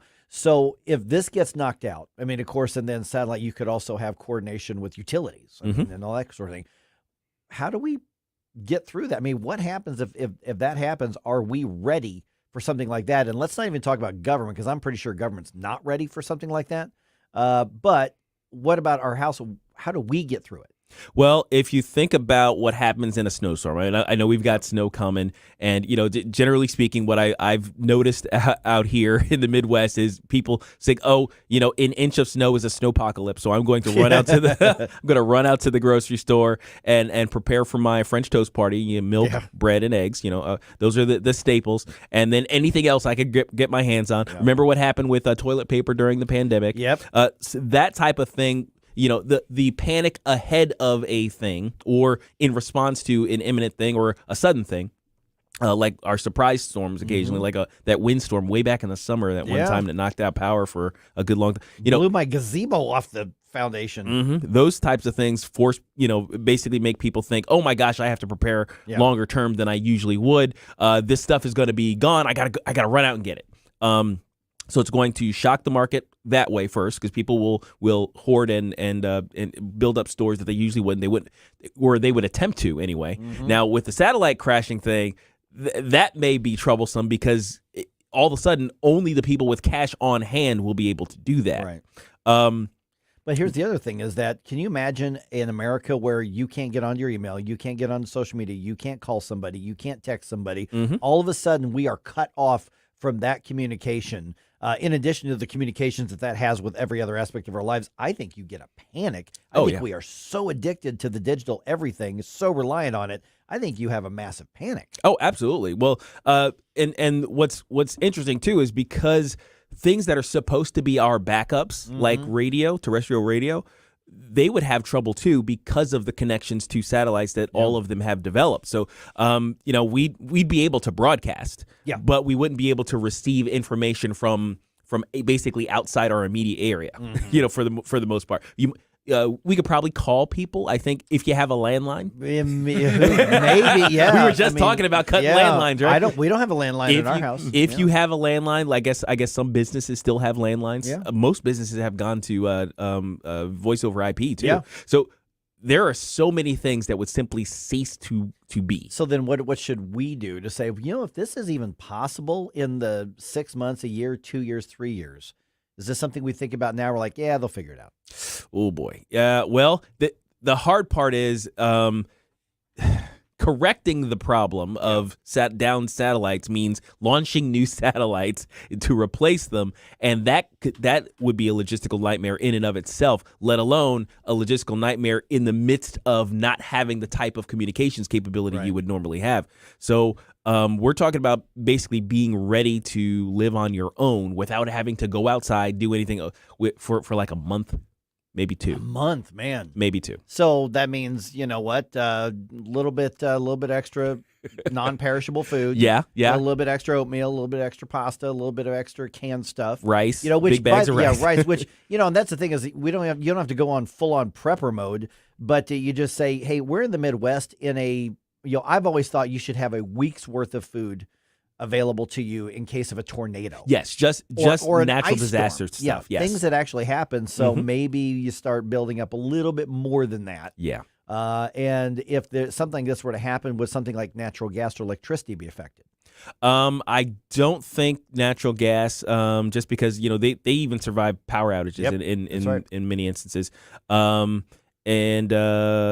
your electrical grid, it depends on how interconnected some of these systems are. In terms of with the telecommunications, those are probably more at risk from like hackers. Yeah, probably more at risk from hackers, and the EMP sort of idea, which is a whole different story, which is one of those capabilities that you can get when you start looking at satellite weaponry, because upper atmospheric nuclear explosions cause EMPs.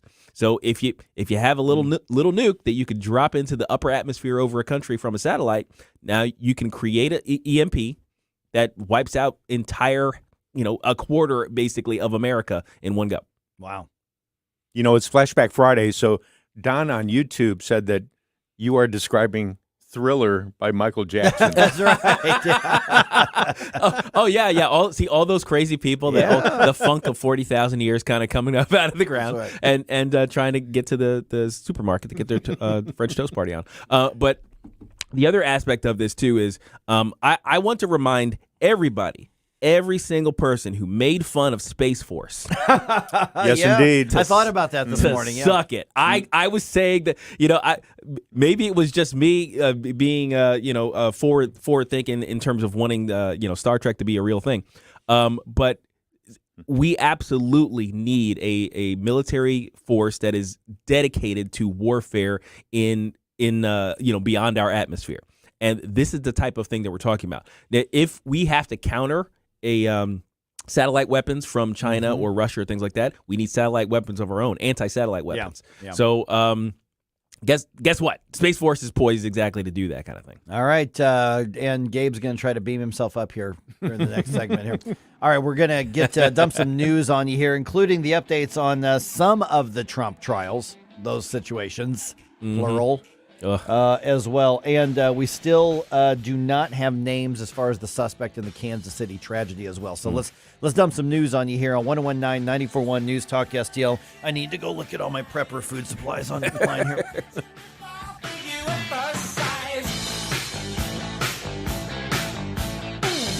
Like us on Facebook at News Talk STL.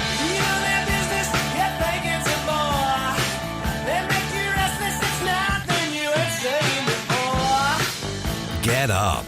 It's Mike Ferguson in the morning.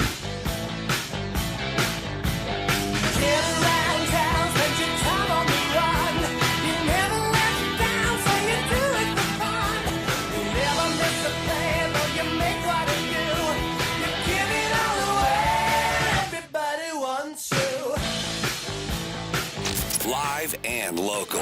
Well, here's what's on my mind. I think I got the solution to immigration. News Talk STL. News, analysis, opinion. Hi, this is Ron Clutho. Join me for Groovy Grooves every Saturday to hear songs like this and memories that will take you back to a groovier place and time. Be sure to check out the playlist at newstalkstl.com for more Groovy Grooves. And now for something completely different.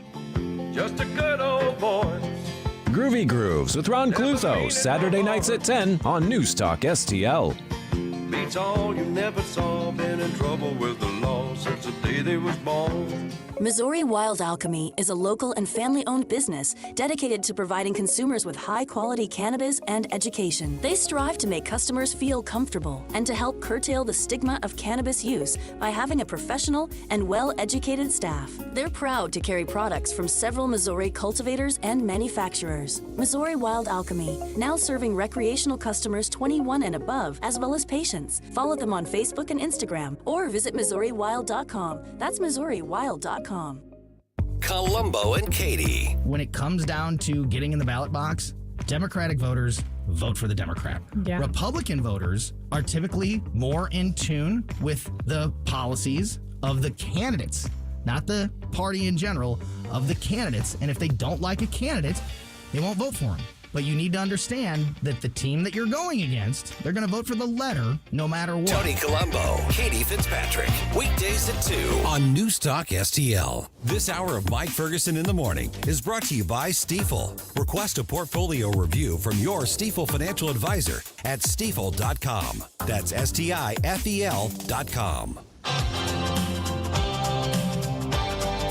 Hey, this is Todd Showalter. Join me on Saturday at 5 as I try to put some fun back into this dysfunctional radio station. It's The Right Mind Show with me, Todd Showalter, at 5 on Saturday. And speaking of dysfunctional, let's get back to Mike Ferguson in the morning.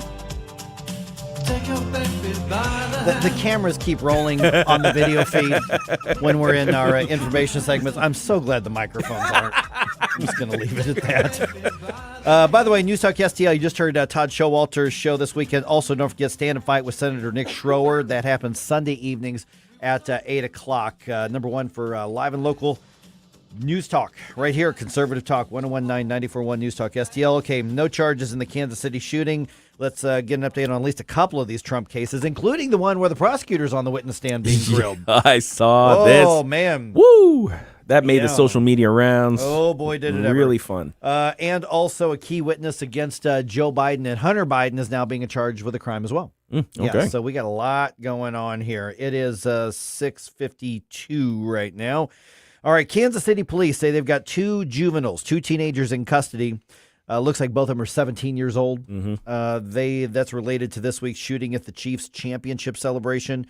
A third person was detained and released after police say they determined he was not involved in the shooting. Okay. Yeah, so because criminal charges have not been filed yet, information about the suspects has not been released. There are reports coming out of Kansas City that say these two 17-year-olds will be charged as adults, which they should be. Investigators say the shooting related to a personal conflict of some kind. Mm-hmm. One woman was killed, 22 other people, including several children, were wounded, some of them still in critical condition at this point. But of course, there's a lot of internet, rumors flying around everywhere, and most of them seem to be baseless right now, other than you have two 17-year-olds, and it is a personal beef, but they're not ruling out gang. The personal beef could have had to do with the gang activity, but they're still determining that right now. Well, generally speaking, 17-year-olds who carry guns, who carry handguns, yeah, they tend to be in gangs. Yeah, and ones who carry something that looks like a MAC-10. Yeah, especially the MAC-10. That's basically like the gang ID card of firearms. Question: do you think they are deliberately slow walking this because of a narrative protection, or are they simply doing their due diligence to make sure they have an airtight case before they move forward? Yes. I think you can do both at the same time. Both. Yeah, because they know the whole world's watching right now, or the whole country is watching right now. But I also do find, because remember, I lived in Kansas City for a while, so I am seeing some slow walking as well. Okay. So I do think it's fair to say, okay, why? Right. What is going on here? Now, there was another narrative that was out there that may not be true at all, so they don't have anything to protect on that, but they might. I don't know. We'll see.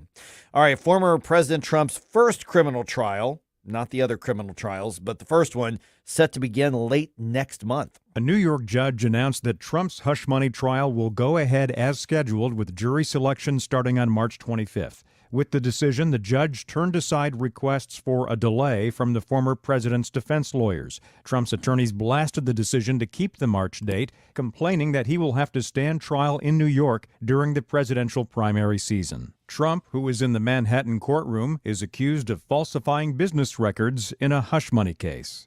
Greg Clugston, Washington. And this is involved with, what the Trump campaign calls the settlement, the Trump organization calls the settlement, other people are calling the payoff of the porn star, Right. Stormy Yeah. Daniels. Okay. Yeah. That thing keeps cropping up. Yep, exactly. So they basically are saying they're trying to get them all dismissed, which is what you do if you're accused of anything. Mm-hmm. But they want to push this to after the election, obviously in hopes of him either getting elected and then not have to go through the trials, for the next 4 years, or trying to get it to go away. But I don't think they're going to go away. They're going to find a way to keep these things happening beforehand. Oh yeah, they're constantly going to be harping on this whole thing. That's a constant. I think the whole Stormy Daniels things. I think that's going to just be an albatross around his neck for the rest of his life. And I think because to most people that would be a really embarrassing thing. Mm-hmm. Just really would. So, but it's in the headlines there. So okay, Fani Willis, who's the one prosecuting the Georgia case where they're accusing him of trying to tamper with the election results in the state of Georgia. Well, she's on the witness stand because the special prosecutor in this case, turns out they had some kind of relationship, but they were being grilled on that. They were taking trips together, but they can't find the receipts to show that it was business. It was just nuts. So here's part of the questioning of Fani Willis being asked about her relationship with the special prosecutor. I'm asking you whether or not prior to November 1st of 2021, there was a romantic relationship with Mr. Wade. That's very simple. It's either a yes or a no. I don't consider my relationship with him to be romantic before that. I'm not a hand holder, so no. What's that mean? What? I'm not a hand holder. Okay, so it wasn't romantic. It was just a situationship. Yeah. I mean, that's what she's saying. This sounds, oh my gosh, this sounds so classic. Trickle truth. I don't think have you ever heard that term before? No, I haven't. It's trickle truth. It's basically when somebody who is trying to hide something is slowly confessing through a million. It's death by a million qualifications of what the truth is. It's like, well, we're not hand-holdy. You say it's not a romantic relationship. It's like, okay, well, we're taking trips to Belize together. Exactly. But, Did you share a hotel room? Well, we were in a similar space that had, close together accommodations, but I wouldn't say it was the same. I mean, it had a door between it, but all that. Yeah. So this is getting weirder and weirder. I like trickle truth, by the way. Yes. That's nice. They're trying to get her disqualified from the case, which obviously hoping to get the case tossed as well in Georgia. Did you catch when she admitted to campaign finance violations? In which way? Yeah, she was being asked about, okay, where did the cash? She's like, I paid him in cash. Where did the cash come from? Well, the cash came from my house. Well, where did that cash come from? She's like, I don't know, places, basically. I went to Publix and overpaid. Exactly. She really said that. Yeah, she talked about her change from Publix or money from her jobs, or sometimes I would pull out campaign cash and I would put it in there. Oh, she literally said this. You can't do that. You can't do that. But thanks for telling us, Fonny. Appreciate it. Oh my gosh. Paul Curtman said something that really got me thinking. Yeah, what's that? When we've got all the problems with people hurting other people, are you willing to stand up and do something about it?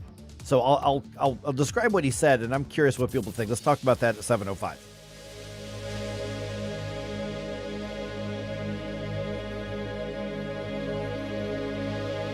Hey folks, Tim Jones here. I'm here with Stewie. Stewie, tell us all about the bagel loan and how people can use it to compete with the competition. You know what, Tim? Inventory is low. You're going to have to be aggressive out there. We're going to give you the bagel loan. Bagel loan means no closing costs, no title fees, no lender fees. It's the big bagel. Take that money you would save, add it to your bid. You'll beat the competition hands down. Do it now and do it in 12 days. Close in less than 12 days. Call Stewie 314-324-4440, or better yet, just Google the bagel loan. MLS number 226715. Hi, everybody. It's Todd Showalter from The Right Mind Show. The weather is cold, the world is woke, and our president is a joke. Gee, Todd, it sounds like people need something to be happy about. You're darn right, Joey. That's why every Saturday from 5 until 6, it's The Right Mind Show. Boy, I feel giddy. I bet you do. That's because we put the fun in our dysfunctional world. I want to sing. Not now. I'm full of joy. Yeah, well, we're full of something, Joey. It's The Right Mind Show with Todd Showalter. Saturday afternoons at 5 on News Talk STL. KLGY HD3 Clayton, K270BW Bellefonte, KNBS Bowling Green. This is News Talk STL at 1019, 94.1, and always streaming at newstalkstl.com. News this hour from townhall.com. Amit Thomason. He was one of the fiercest critics of Russian President Putin and was wasting away in a Russian prison. This morning brings word of the death of Alexei Navalny.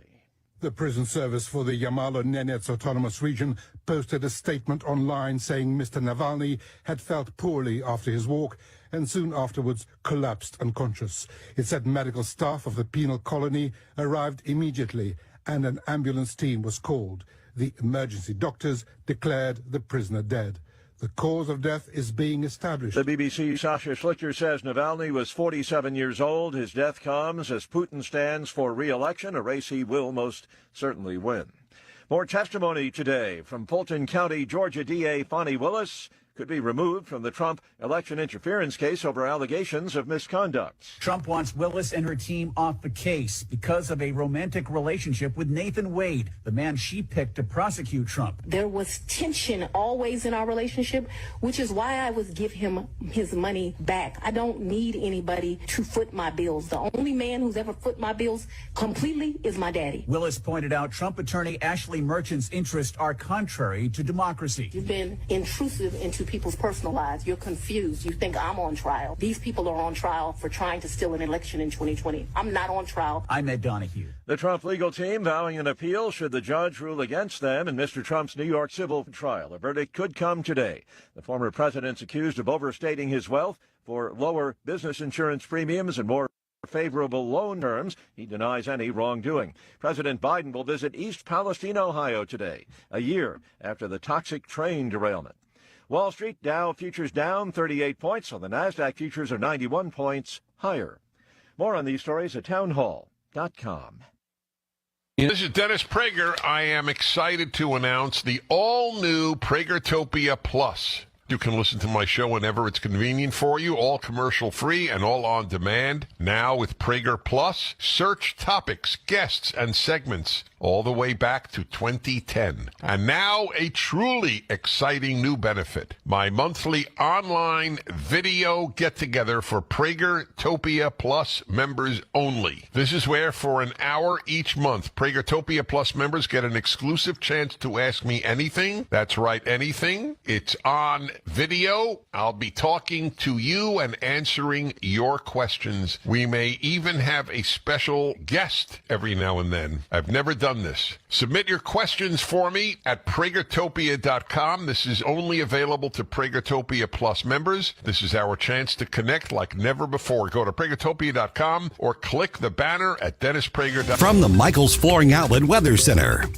A wintry mix changes over to snow today, so be on the lookout for slick spots, especially later this morning and into the early afternoon. Temperatures drop 2 and then hover right around the freezing mark in St. Louis, so expect a dusting up to 2 inches from St. Louis to the south. Areas just to the north could see a bit more. The snow moves out just before the evening rush, but I want to keep a close eye on road conditions. Clearing tonight and cold, down to 20 early Saturday. Chilly sunshine tomorrow, a high of 35, but we're back in the low 50s Sunday afternoon. That's your First Alert forecast. I'm meteorologist Matt Chambers. This hour of News Talk STL brought to you by Chris Cooper and Serenity Wealth Management. Discover little-known strategies that could be the difference between choosing the care you deserve or having someone else decide it for you. Get a free copy of Chris's book at SerenityLTC.com. This is Rob with St. Louis Bathroom Renovation, and we'd like to let you know you don't have to maintain the grout in your home anymore. The grout on the floor or in your shower or bath area. How would you like zero grout in your bathroom? At St. Louis Bathroom Renovation, we focus on grout-free options for your bathroom. If you hate cleaning grout, St. Louis Bathroom Renovation, 314 314-477-6476. 314-477-6476. Give us a call. Hi, this is Chad with Clayman Group, KLAMEN Group.com. We've been buying a lot of houses lately with foundation problems. St. Louis is notorious for having issues with people's basements, whether it's settlement, water coming in, cracks, or mold from previous water being there. We buy houses in all of those types of conditions. So if you have basement problems or you're thinking about getting it fixed, please reach out. We can simplify your real estate situation and make you an as-is cash offer. KLAMEN Group.com. This hour of Mike Ferguson in the Morning brought to you by Window World. Simply the best for less. 314-993-1800 or visit windowworld.com. Mike Ferguson. You play ball like a girl! Gabe Pfeiffer. I triple dog dare you! Get up! Get up! Can't you hear the alarm? Get up, St. Louis. So it's time to get out of bed. Pour yourself the greatest cup of Kofifi the world has ever seen. Rise up with one voice, drain the swamp, and take back our country. Today's the day we're going to do it, and it's time to do it right now, believe me. Mike Ferguson in the Morning on News Talk STL. Get up! Get up! This is your cousin Rob. It's Friday! All right, when you see trouble, you step in and help to stop it. Okay, so Paul Curtman was on with us about an hour ago. Mm-hmm. You know, we talk to him about every other Friday, just kind of get his take on things. Former state lawmaker, obviously works in the financial sector now. He just got a great perspective. But he said a couple of things, guys, during that conversation about, wait a minute, I want to go into deeper. Yeah. Because it's one thing that we tell ourselves, oh, man, we could be the hero. We'll step in. Sure. Like in an action movie, and we see a bad guy doing something, I'd step in and take care of the threat. Would you? Would we though? Yeah. Yeah. Would we though? It's a good question. Yeah. Interesting points that he made. I want to get into that. We're going to play a little bit of what Paul had to say, which kind of made me go, "Whoa! I got to go a little deeper into that." News Talk STL is number one for live and local conservative talk 7 days a week, folks. Don't forget the Right Mind Show with Todd Showalter. That is Saturday afternoons at 5 o'clock, and that is going to be unlike any other show you're going to hear on the radio at all with Todd, man. It's a lot of fun. Absolutely. Okay, so we're talking to Paul a little bit earlier, Mhm. and this is, I didn't, normally I send you guys this big rundown. I just wrote in there, I'm like, hey, let's talk about what Paul had to say, because he talked about the guy who was on camera jumping out and stopping and tackling the alleged, I have to say alleged because he's not been convicted, but the guy who was running with like what looked like a MAC-10 away from where people were shot. Let's put it that way. Mm-hmm. And this guy named Paul Contreras, out of nowhere, just kind of, side tackles him and knocks the guy to the ground, and then other people jump on top of him. Mm-hmm. And that's when they realized, that he had the gun that he had. And so they held him there until police could come get him. And so it's one thing when you see people in distress, but even as the society gets worse and worse and worse, for instance, this morning I'm driving off 270 and I exit off a Page to come here to the radio station. It's 3:30 in the morning, 3:15 in the morning, something like that, and there's somebody walking along the side of that exit ramp. Mm-hmm. Well, I never see that. Right. And it's cold, and they're walking. They didn't seem to be in distress, but I'm like, whoa! And I had to swerve around them a little bit. Mm-hmm. And 15 years ago, you probably pull over and go, man, are you okay? It's 30 degrees out here. You all right? But now you're like, oh, I'm just going to keep going, man. Yeah. I'm going to keep going. Yeah. But if you see somebody pulled over in their flat tire and it's a teenage girl or something, most of the time you'd say, I've got a jack. I'll stop and I'll help or whatever. But now you kind of go, well, she's got a cell phone. She's got a cell phone. Yeah. I mean, there is that, I suppose. And then here's part of what Paul had to say. And Gabe, I want to get your reaction to that when we follow up with it. We need more people in this country that are willing to do the right thing. You see somebody walk into a grocery store and just start looting it, stand in front of the door. Like, it's about time this crime stops in the country. Yeah. Okay. So that situation right there. And I saw a video the other day of this guy who walked into a phone store, Verizon, AT&T, whatever it was, I don't know. And he just started yanking up all the phones that were tied down with the cord, just ripping them out, and just right in front of everybody. I think it was an Apple store. It was an Apple store. That's right. He was just one after, because he knows nobody's going to stop him. We've seen the people bringing in trash bags full of stuff at CVS and Walgreens out in the different California places. And Paul's saying, if we want a civil society, if we want this to stop, then we have to step up and stop it. And I'm thinking, I'm trying to put myself in those positions. I see that guy yanking up the phones. They don't have security. The cops are probably 15 minutes away. This guy knows it. He knows he's getting away with it. You know what? There was a cop outside the door. I watched that video, and I was watching it with a retail guy who worked retail, and he's ringing up. I'm serious. He's going, all right, there's $5,000. There's 10 grand. There's 20 grand. He's got 40 grand worth of stuff. And then he wassels out of the store. There was a cop sitting outside in his car. Didn't do a thing. Yeah. Wow. And so do you step in and try to stop it because it's wrong, it's crime, it's stealing from, somebody in that case, or even the CVS or Walgreens case? These people are driving up costs for the rest of us. I mean, that's the case. But also, we've got a mindset that's also logical to say, not my problem. I'm not getting involved. I'm not going to get hurt to help protect some store and big company, especially if it's a chain. But at the same time, when crime runs rampant, one of the reasons it gets worse is because nobody says no. Yeah, to the criminals. We're in a weird spot right now because we're kind of in the midst of this transition in our society. The way I'll say the way the government treats us in that regard. 20 years ago, somebody who steps in, that guy who put the crazy dude on the subway in a chokehold. Yeah, he's a good Samaritan. The news calls him a good Samaritan. The police kind of give him a medal or something, like there's a ceremony. 20 years ago, he is lauded for what he did because everybody felt threatened. This guy steps in to take control of the situation, and later the police come in and take that other guy away. And that's what normally would have happened 20 years ago. Now, he is the one who's being raked over the coals in the media. He's arrested by the police, being charged with assault, I guess I think it is. Battery, and even some of the people in the train who he protected throw him under the bus in the news media. It's like, you know what? Yeah, I was scared, but you shouldn't do that. Yeah, kind of thing. When society turns on the heroic figure, on the good Samaritan, the person who's willing to step in, you get less people who are willing to step in. Geez, now I go back to Daryl's comment again about no moral compass. Yeah. Daryl Jones from yesterday, Yeah, he hit it right on the nose. Yeah, I mean, because when we see something along those lines, I mean, the instinct, like, I'm going to be the noble superhero. I want to, but then you also weigh the consequences of helping even to protect somebody who's injured. Now, I would like to think that if we see some dude just wailing on a woman or wailing on a kid or something, that we would step in, but a lot of times we would go, not my woman, not my kid. Right. I'm just not. I'll call 911. Right. I'll call it and I'll film it so then I can give. Right. I mean, honestly, I'm getting a little less. How do you say? I get less of an ick. For the people who just stand and film now, because maybe they're just protecting themselves. Well, exactly. Like here on, and I was waiting for somebody to point this out, and Rizon did it on Rumble. He says the chances of these criminals being armed is probably close to 100%, so you better be prepared to take it all the way.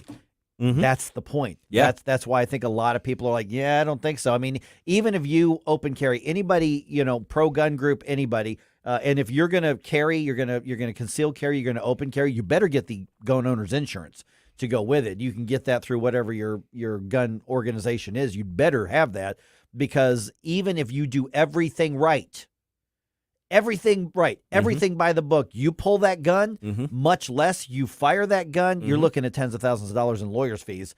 And so you'd better make sure that you're absolutely in the right, because the prosecution, especially in larger cities, including St. Louis at this point, even now, they are more likely to have the pressure to go after the Good Samaritan, to go after the wannabe superhero, than the actual criminal who was stopped. Because what are your first thoughts going to be? Oh, my goodness, I could be in the hospital for months. Yeah. I could be in the courtroom for years. Yep. Or I could be dead. Yeah. I think the calculation that a guy used to have, like I keep saying 20 years ago because it feels like that was the last time America was semi-sane. The calculation used to be, okay, that is the enemy. Mm-hmm. So my risk assessment is based purely on what that guy can do to me in this situation. Now, the risk assessment includes society at large. Society at large has now presented itself as a potential enemy for somebody who wants to do the right thing. Think about what that means. Not only is it a physical risk for me to attack this guy, which you know what, I'll take that. A lot of us will take that. I'll take it. Yeah. You know what? It's like I see what's going on. I see. Yeah. I can deal with this situation, but now it's like there are these unknowns. There's a shadow, a kind of pall over the situation of. Well, maybe the cop who shows up puts me in handcuffs too. Maybe the prosecutor decides to make an example of me. Maybe my lawyer doesn't really care that much, so he's not going to put in a good defense. And now I'm going to prison for having done the right thing. See, and you know who else knows this? The criminals. The criminals. Absolutely. And so the fact that we have to logically go, is doing the right thing and protecting people worth the return on investment because of everything you just said. Criminals know that too. Oh, yeah. I mean, think about the case where the guy brought in a trash can and was trying to steal from a convenience store. And was it Seattle or someplace? No, it was somewhere in California.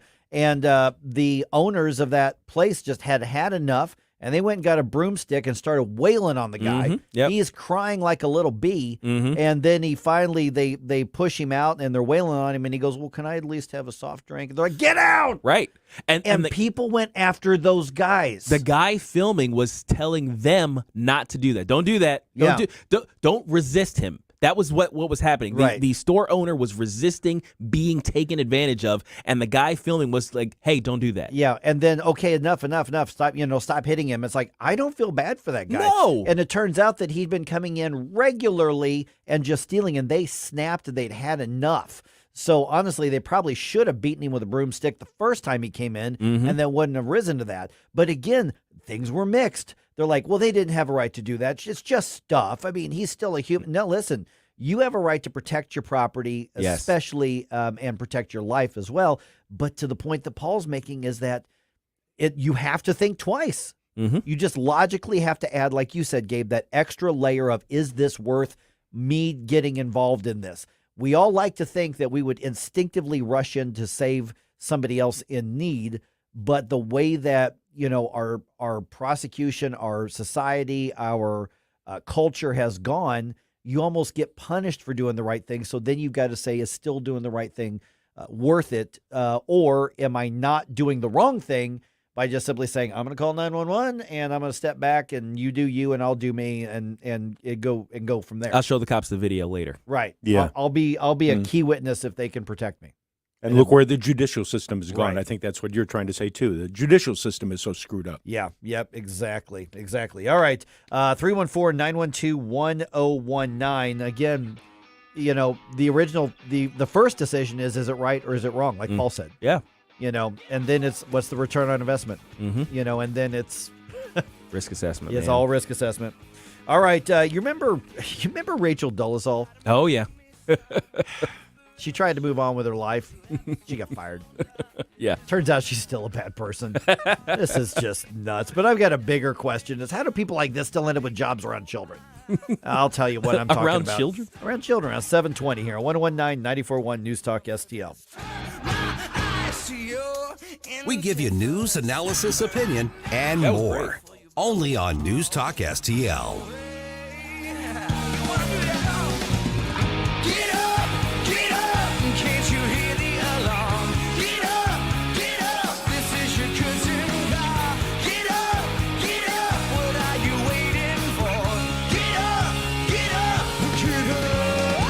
Get up. It's Mike Ferguson in the morning. Columbo and Katie. Joe Manchin floats around two names for potential running mates if he were to join the third-party ticket. We'll discuss with Gabe Pfeiffer and get the forecast on the snow with Steve Templeton. Weekdays at 2 on News Talk STL. Katie here, and I'd like to talk to you guys about Michael's Flooring Outlet. You could gain peace of mind with Michael's Flooring Outlet for your flooring and carpet installation needs.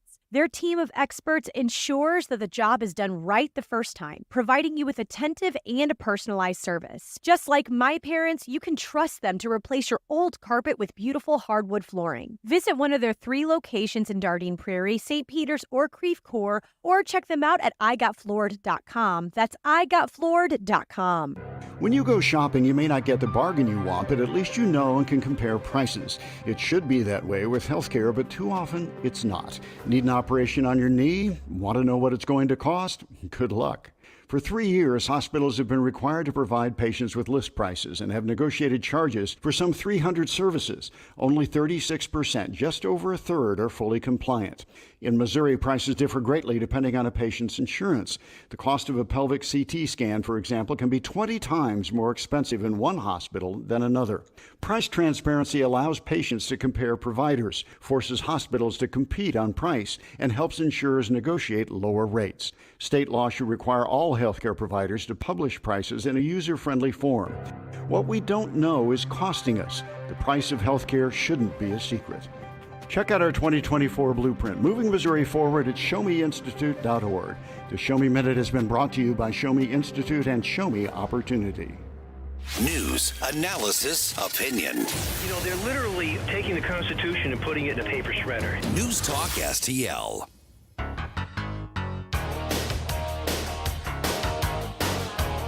Good morning, St. Louis. It's Ben Shapiro. Join me every weeknight for The Ben Shapiro Show. But right now, back to the Mike Ferguson Show on the new conservative voice of St. Louis, 1019 and 94.1 News Talk STL.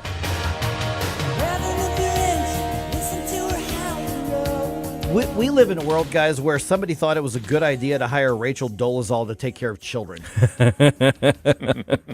Didn't work out so well. Turns out she's still an idiot. Well, yeah, she tried to pass her off as a black lady, and she managed to fool a lot of people for a long time. Oh, and yeah, that was kind of amazing. Which I want to get to that in a minute. That amazes me as well. By the way, Flashback Friday, little Danger Zone, Kenny Loggins. I love the Top Gun soundtrack. Oh gosh, the whole thing. Okay.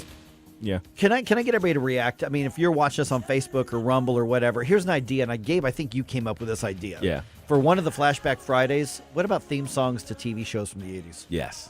Yes, You absolutely. you like us doing that on one of the Fridays? And if so, which theme song should we put in there? Just curious. I'm going to float that out there. I have so many. Oh, I know.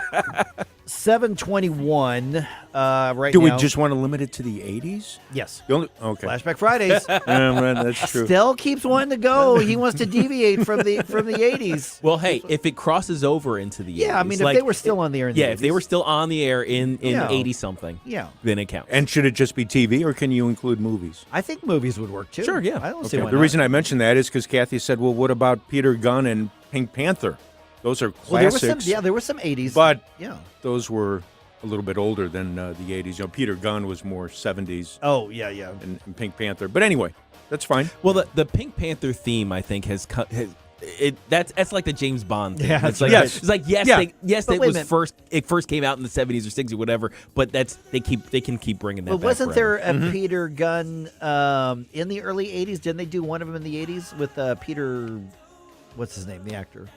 I don't know. Peter Gunn. Doesn't ring a bell. But no, I don't know. could be. Maybe I'm wrong. But I say everybody's loving the 80s stuff. Oh, yeah. Let's do that. All right.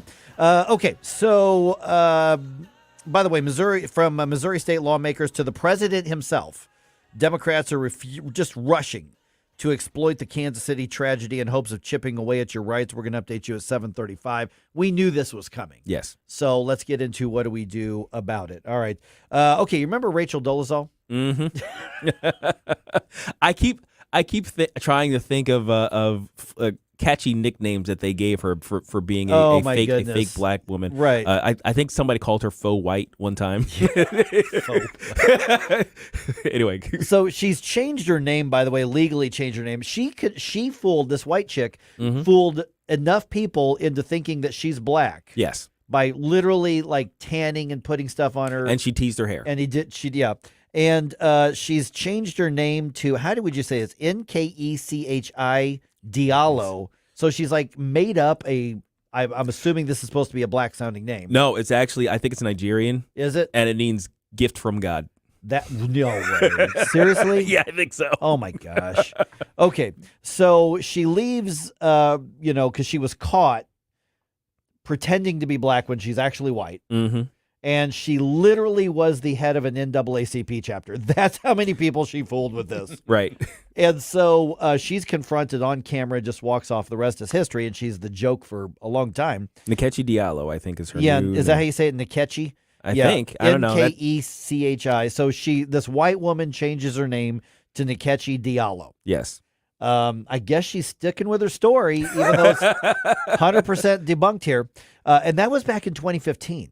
I mean, that was longer ago than I realized. Wow, 9 years ago. Yeah. Whoa. And so here's the thing is she got hired in Tucson, Arizona to be an aftercare teacher at the Catalina Foothills School District.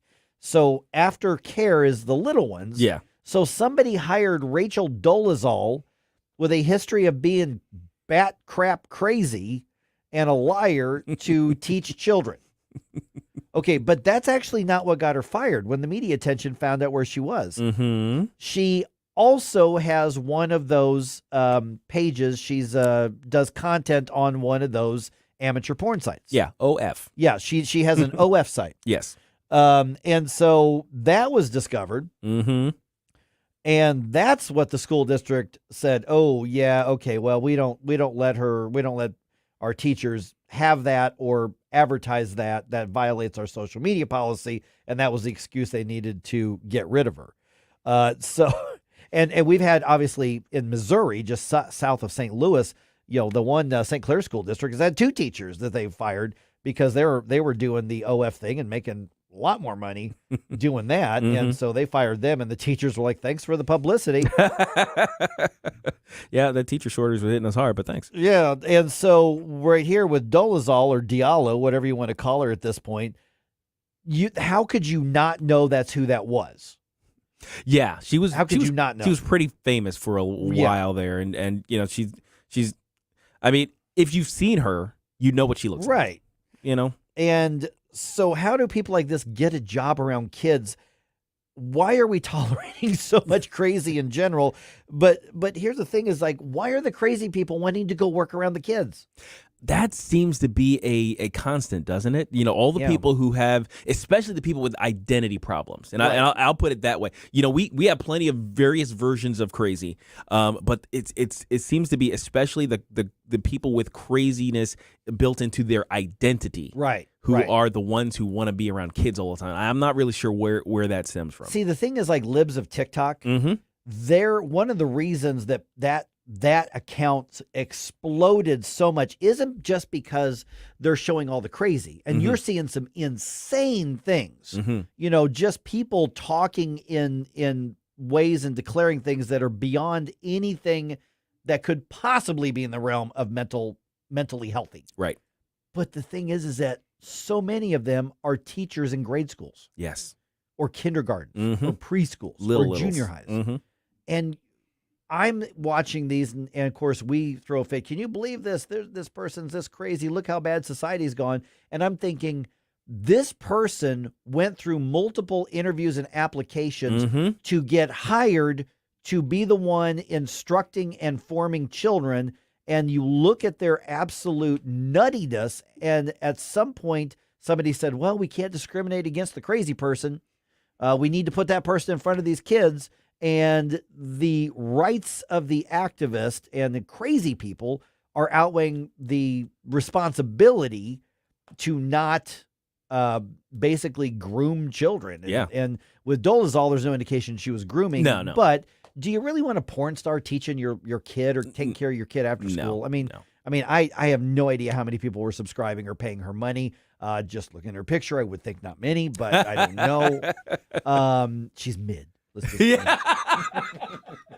Just saying. I love that we're incorporating these words that we hate. And so, ick. Yeah, get the ick. I got the ick. out. Yeah. The ick thinking about it. But we've gone to the point where we accept the absolute craziness and stupidity. We've lost the backbone to say, okay, you get in the background. We're going to remove you from society until you don't be crazy. This may be a controversial opinion, but we need to bring back bullying. Unpopular opinion? Now, I don't really mean it, that way. I'm using extreme language for a reason. But the thing is, society through shame and other sort of means of social alienation used to regulate how people behaved in public. That is 100% true. That part of the social order was you didn't just rely on laws. You didn't just rely on statutes. There were social consequences for stepping outside the norms. Now, listen, the norms need to be challenged from time to time. Yes. That's not what I'm saying. Absolutely. But there are social consequences for challenging the norms. But when you're just nuts, or when you're doing something that's just perverted or perverse, whether it's sexually or otherwise, when you're doing something unethical and the society is generally a virtuous society, you paid the price. Now we reward these people, which says we don't have a virtuous society anymore. I mean, look at the people we're electing. I mean, at all levels. At one point, yes, our society was a little too judgy. We'll say it that way. Sure, absolutely. Right? That was 100%. And the bucking of that, the what do you call it? The busybody grandma, looking out through her blinds at you and judging you for the way you plant your tulips or whatever. Right. We rightly threw off those shackles on our society. Well, but that's also part of the pushback. I mean, say the word Karen. Yeah. You want to look at videos of Karen's like Karen getting owned, Right. So there's a pushback against that now. Yes, and there needs to be a pushback against those sorts of people. But the thing is, you went too far when you say, okay, you cannot judge anything. Right. Judging is wrong. I mean, that's kind of where we got to. It's like, you can't be judging. It's like, oh, don't judge me. You know what? We judge all the time. Yeah. Our brains are actually built to judge. That just means discerning one thing from another, right? So there are things that are good for our society, and there are things that are bad for our society, and we need to be able to judge and actually point out, you're doing something that is bad for society, and I don't like it. Yeah, and you will be ostracized. You will be ostracized because of it. Until we get on the same page, and that 99% of the time means you need to get your act together. Yes, absolutely. Yeah, but yeah, I do think we need to bring some of that back. All right, 314-912-1019. Leftists just cannot wait to try to capitalize on the Kansas City tragedy, the Kansas City shooting. Aaron Dorr from the both American Firearms Association and Missouri Firearms Coalition going to be with us. I don't usually have somebody on that quick after they were on before, but this is too big. We have to talk about it because some of our rights, freedoms, and safety is at stake, and we're going to talk about that around 7:34 here on 101.9, 94.1 News Talk STL.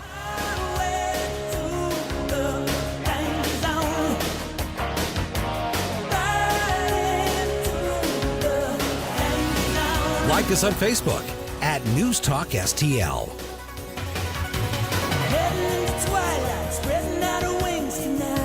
Mike Ferguson in the morning. Got you jumping off the deck, shoving into overdrive.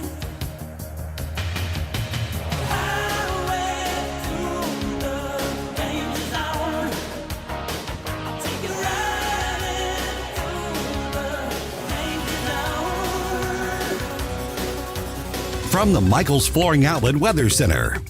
A wintry mix changes over to snow today, so be on the lookout for slick spots, especially later this morning and into the early afternoon. Temperatures drop 2 and then hover right around the freezing mark in St. Louis, so expect a dusting up to 2 inches from St. Louis to the south. Areas just to the north could see a bit more. The snow moves out just before the evening rush, but I want to keep a close eye on road conditions. Clearing tonight and cold, down to 20 early Saturday. Chilly sunshine tomorrow, a high of 35, but we're back in the low 50s Sunday afternoon. That's your First Alert forecast. I'm meteorologist Matt Chambers. McGuire Moving will come to your home or office and give you a free, honest appraisal. Not over the phone. That way you won't be shocked come moving day. Really tight budget? McGuire will offer advice that could save you even more money. McGuire, fully licensed and insured, also has climate-controlled storage for you. McGuireMoving.com. It's that simple. Just remember, you're moving, anything, anytime, McGuireMoving.com. This is Larry Connor's commentary on News Talk STL. For those of you who think you cannot educate a progressive, a true lefty, well, you can. It may take a little longer and a lot of pain for them before they finally wake up. Perfect example, San Francisco. That's right. Blue as it could be in the state of Blue, California. But now a recent survey shows the people of San Francisco are fed up with blue city politics. One survey showing 69% say crime has gotten worse, and only 34% feel safe visiting downtown at night. 84% want financial incentives offered to small business. 71% want tax incentives offered to fill business ventures. 61% want increased police presence, even if it involves drones. 61% support drug screening for welfare recipients. That's coming out of San Francisco. What woke them up? Reality. They've looked around and seen what blue politics creates, and they don't like it, and they're stuck in it. Now they are MAGA blue. Get more Larry Connors on Larry Connors USA. Tonight at 6 on News Talk STL. Pigeons, they are everywhere, and they're very good at dive bombing freshly washed cars. Wellington Environmental reminds you those droppings are more than a nuisance. They can be a major health issue, especially massive droppings on buildings or in parking garages. So who do you call to safely clean it up? You do what many hospitals, universities, public buildings already do. You call Wellington Environmental. Wellington Environmental has been dealing with all kinds of hazards for 35 years. Special people, special skills, special equipment. Wellington gets it done. So to avoid health issues ranging from pigeon droppings to mold to chemical leaks, contact Wellington. 314-644-4930. 644-4930. WellingtonSTL.com. Wellington Environmental. Your world cleaner, better, safer. Be well with Wellington. In the fast-paced world of digital marketing, making connections is a challenge for any business. But what if we told you there is a place where connections aren't just made, they're grown? Meet 2060 Digital, your premier Google partner and top-tier digital agency. We don't just follow trends, we set them. At 2060 Digital, we're not just another agency, we're your strategic partner. We dive deep into your challenges and develop solutions that drive measurable outcomes. Ready to elevate your digital presence with campaigns that connect? Google 2060 Digital today. This is News 4 Chief Meteorologist Steve Templeton, and we're proud to be the official winter weather source for News Talk STL. The First Alert Weather Team is working hard to keep you ahead of the big weather changes and help you plan your day. So stay connected this winter with Channel 4 and News Talk STL.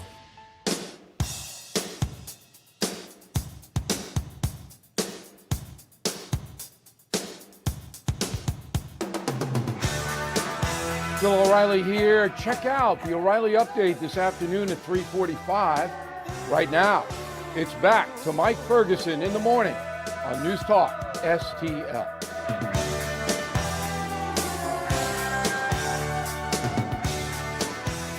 Leftists just cannot wait to exploit a tragedy and to go right to the politics of taking away your freedoms.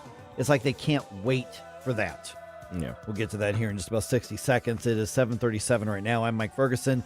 Got Gabe Pfeiffer here. Got Stel Ponticus here on this Flashback Friday. Martin just emailed me, and he says, how about Screaming in the Night by Crocus? So maybe write that one down. Whoa.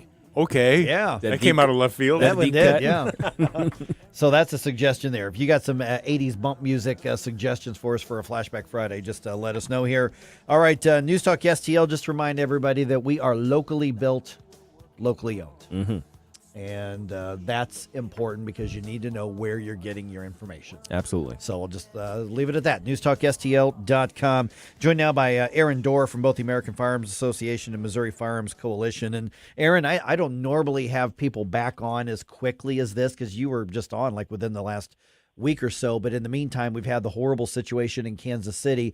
And we mentioned on the air here the day after that it happened, we said, we're not going to dive into the politics. We're going to push that back. But Gabe and I said, Aaron, we said it's going to be a matter of hours before the politics come out. And everybody from state representatives here in Missouri all the way up to the president are demanding more gun control laws, saying, look at Kansas City, look at Kansas City, look at all these laws that people can walk around with guns. And we knew it was going to happen. But I worry that whenever something like this high profile happens, are they gaining an emotional advantage because they still are not gaining a logistical or logical advantage? Yeah, good morning, Mike. Good morning, Gabe. Thanks a lot for the time, guys.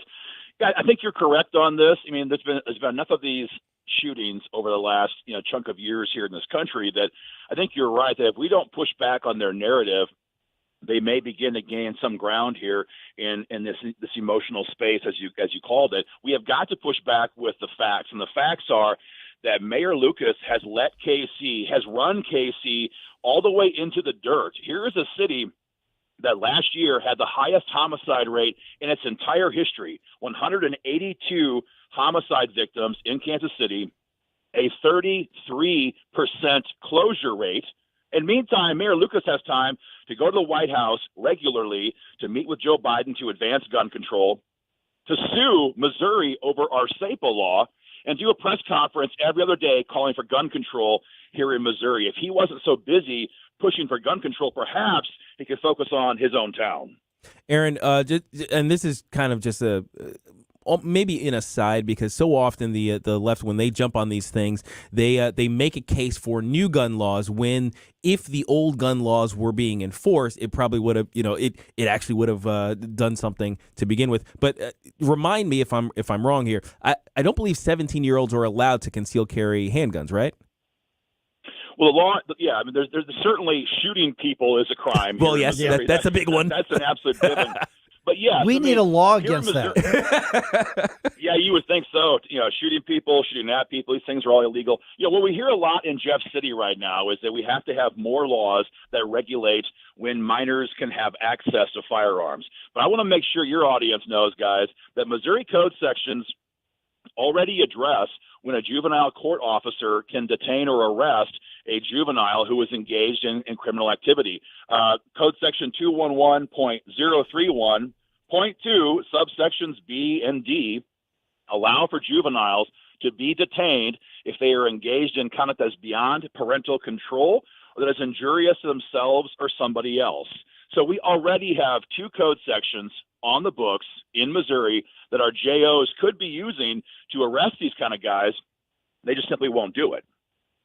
Good morning, Aaron. Stalponticus here. Quick question for you regarding my hometown of Chicago. Since you mentioned Kansas City and the issues they've had, Chicago's been known for having supposedly the strictest gun laws in the nation. Doesn't seem to be helping them out a whole lot because the crime situation is riddling that entire city. What are your thoughts about the way Chicago's dealing with it? Well, it's the same thing in Chicago as it is in Kansas City, as it is in New York, as it is in California. Liberal policies help to create these crime waves. They teach people, especially our children, that there is no right and wrong in our schools. We have broken families. We have prosecutors who will not put people in prison. Our kids are force-fed a diet of mind-altering drugs. And then after these things happen, like what happened in KC a couple of days ago, after the left's policies help enable this out-of-control crime wave, then they come along and say, hey, now we have a solution, which is more gun control. So we have got to push back as gun owners on this narrative. Their liberal policies help to create these situations. They cannot be allowed to then sell a supposed cure, which is you and I giving up our firearms. Now, Aaron, I'm going to say this in a way that's mocking the other side's thought process, but it resonates when people just feel better when we do something. And that is actually, we need to understand on the right, on the conservative side, that's actually more motivating than what we want. We would love to think people would sit back and think it through and go, okay, you're right, that's not going to make a difference. But it feels more secure if we just do something, take action, do something. That's part of what we've got to overcome. Yes, they prey on these emotions as a tactical consideration from the left. They know that good people recoil in the wake of a shooting. They know that good people want to see something improve in the wake of a criminal action. 2 people were killed yesterday in St. Louis in a car accident heading back from the Drake concert. Happened around 12:20 in the morning. I feel bad those 2 people died, but never did I consider giving up my car to make other people safer. And giving up our guns because of what a criminal does would only give the government more power. And let's be clear on this. Throughout history, the largest danger to good people, it's not criminals. It's government's. And that is, at the end of the day, why we have the Second Amendment, to prevent tyranny in our own country. So as bad as this was in Kansas City, if we have no Second Amendment at all, the real risk becomes our own government. Aaron, if I can jump in for a second, I saw an interview with a waitress who works at a restaurant right at that corner of 18th and Olive where that accident happened with the two folks from Chicago who were killed. And she said she's been working there for, I think, 10 or 15 years. She said most days when she comes in, she sees the remnants of accidents at that corner. And that's a block from the police headquarters on Olive. And here you've got a situation downtown where guys are racing through stoplights. And you're right, you don't want to give up your car. But, boy, this is a serious situation with folks who are ignoring laws everywhere. Well, it's kind of ironic this happened in Kansas City a couple of days ago when we had apparently 800 police officers on site, FBI, city, state, local authorities, et cetera. And the point here is not to go after the cops, quite the contrary. The point is that these evil people, if they were gang members or whatever the motivation was, they still weren't stopped by the presence of 800 police officers in their immediate presence. So the point here remains the same. Nobody can defend you like yourself in situations like this. So giving up our firearms not only empowers the government, as I mentioned a moment ago, but when it comes to actual individual street thugs, you are your own best self-defense. And giving up our firearms would only hurt that process.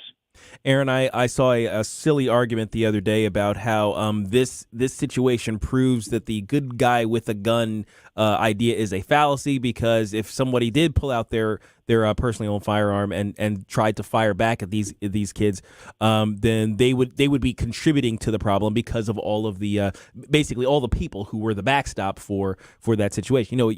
People all the way around. You don't really have a safe shooting position, but of course, in my mind, this is that's not really the argument. It's an exception. It's a side issue, and more to the point is the idea that we need to be capable of being our own first responder. Yes, we need to have options. We have to have options. Being an unarmed person gives you no chance to defend yourself, your wife, your children, anybody else in your purview in a public event like this. Would you always grab your firearm? Would you always engage? No, maybe not. But being denied that option is not the government's right. That's why we have a constitution that safeguards that right in the first place. All right, Aaron Dorr from the American Firearms Association and, of course, the Missouri Firearms Coalition. Aaron, I'm not really worried about anti-Second Amendment laws in Missouri, but you know that this is going to be part of the push. Then they're going to come back next year and 5 years and 10 years down the road. So I'm not worried about it right now, but I know that seeds are being laid. And, of course, the media is doing all they can to try to germinate that as well.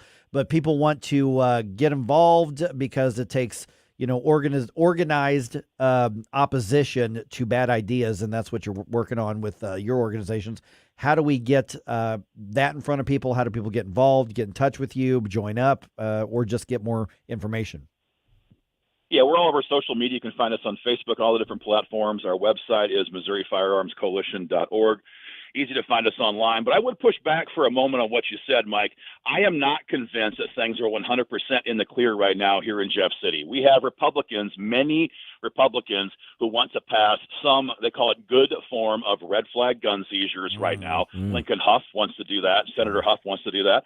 Senator Justin Brown seems very open to that. Republican senators I'm talking about here. We have others in the House who want to pass legislation to criminalize when a minor here in Missouri can have access to a firearm. And that almost got passed last year in committee. We shut that down. We are never in the clear, ever in the clear when it comes to our gun rights.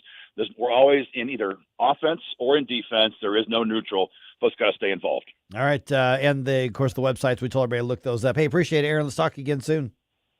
Have a good day, guys. Take care. Yeah, there are Republicans. Lincoln Huff is, I don't even know why he bothers to have art in front of his name in the Missouri legislature. Yeah. All right, coming up on 7:51 on a Friday. Hey. You know what that means? Not today, Satan. Just ahead right here on News Talk STL.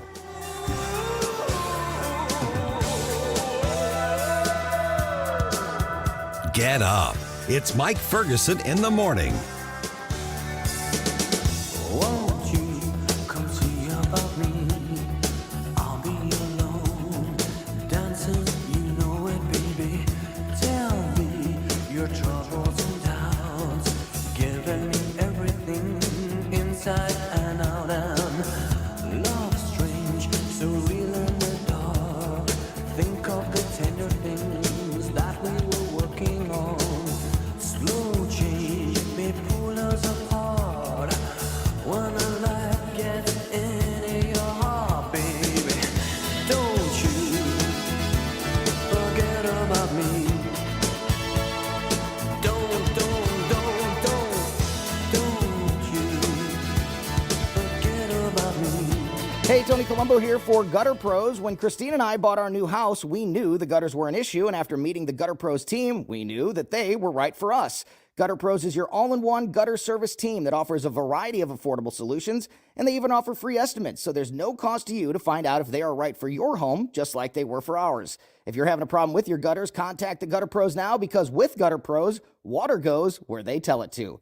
Call them at 314-656-7195 or visit gutterpros.com. The Freedom Principal and News Talk STL invite you to a special St. Louis City Town Hall, Thursday, February 22nd at the St. Louis Police Officers Association on Hampton Avenue. Join moderator Tim Jones and expert panelists for a crucial discussion, building a better, safer St. Louis City. Learn what legislators are doing in Jefferson City to protect and build a safer community for all citizens. The St. Louis City Town Hall is free and open to the public. For more information, visit freedomprincipalmo.org. News Talk STL is proud to have Doug Voss of Safe Money Radio as part of our lineup each week. Doug has been a staple on St. Louis radio for many years as one of the leading financial experts in the area. Doug and Safe Money Radio is on 3 times every weekend, but in case you miss anything, you can check it all out at DougVossSafeMoneyRadio.com or call 844-676-SAFE. That's 844-676-7233. Doug Voss is a registered representative. Securities offered through DHL Securities, LLLP. Member FINRA and SIPC. This hour of Mike Ferguson in the Morning brought to you by Window World. Simply the best for less. 314-993-1800 or visit windowworld.com. Hey, this is Rob Carter. Join me weeknights at 8 p.m. as I challenge our politicians, expose the political press, and analyze pop culture. It's the Rob Carter Show, weeknights from 8 to 10 p.m. here on News Talk STL. Now let's get back to the best men's league over 40 backstop in St. Louis. Mike Ferguson in the morning. I hear the drums echoing tonight. And she hears only whispers Toto. of some 1982. And man, this song is held up. I think who has not done a cover of this? Everybody loves this song. Yeah. They were actually just in concert here in St. Louis over at Stiefel last fall, I think it was. I think you're right. It was somewhat recent. Rachel's younger son, he and a buddy went to see Toto. Said he was never going to go to another concert again after that because that one was perfect and he doesn't want anything to spoil it. Rachel's taking him to see Billy Joel. Okay, yeah. So, He'll be all right. for his birthday. He'll be all right. All right, let's see here. Now that the whole Bidenomics thing is in full force, how's that working out for you?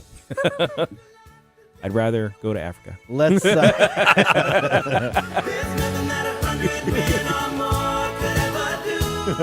Here it is. All right, so we're going to talk about that, get an update. There was a new economics report about January.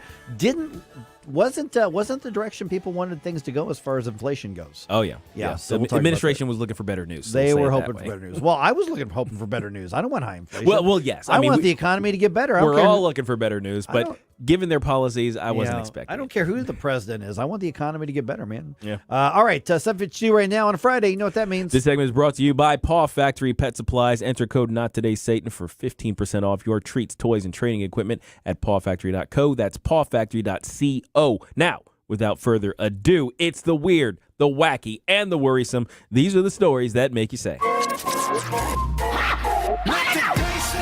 Look on the devil. Oh, hell no. This can't be happening, man. This ain't happening. The devil. There's only way to be sure. Not today, Satan. Not today. Amen. Amen. A Danish man earned an unusual Guinness World Record title when he managed to stuff 68 matchsticks into his nostrils. Hell no. Devil, no. Yeah, devil, no. Congratulations. That's not where they supposed to go. That's not where it's supposed to go. As my wife would say, why though? Yeah.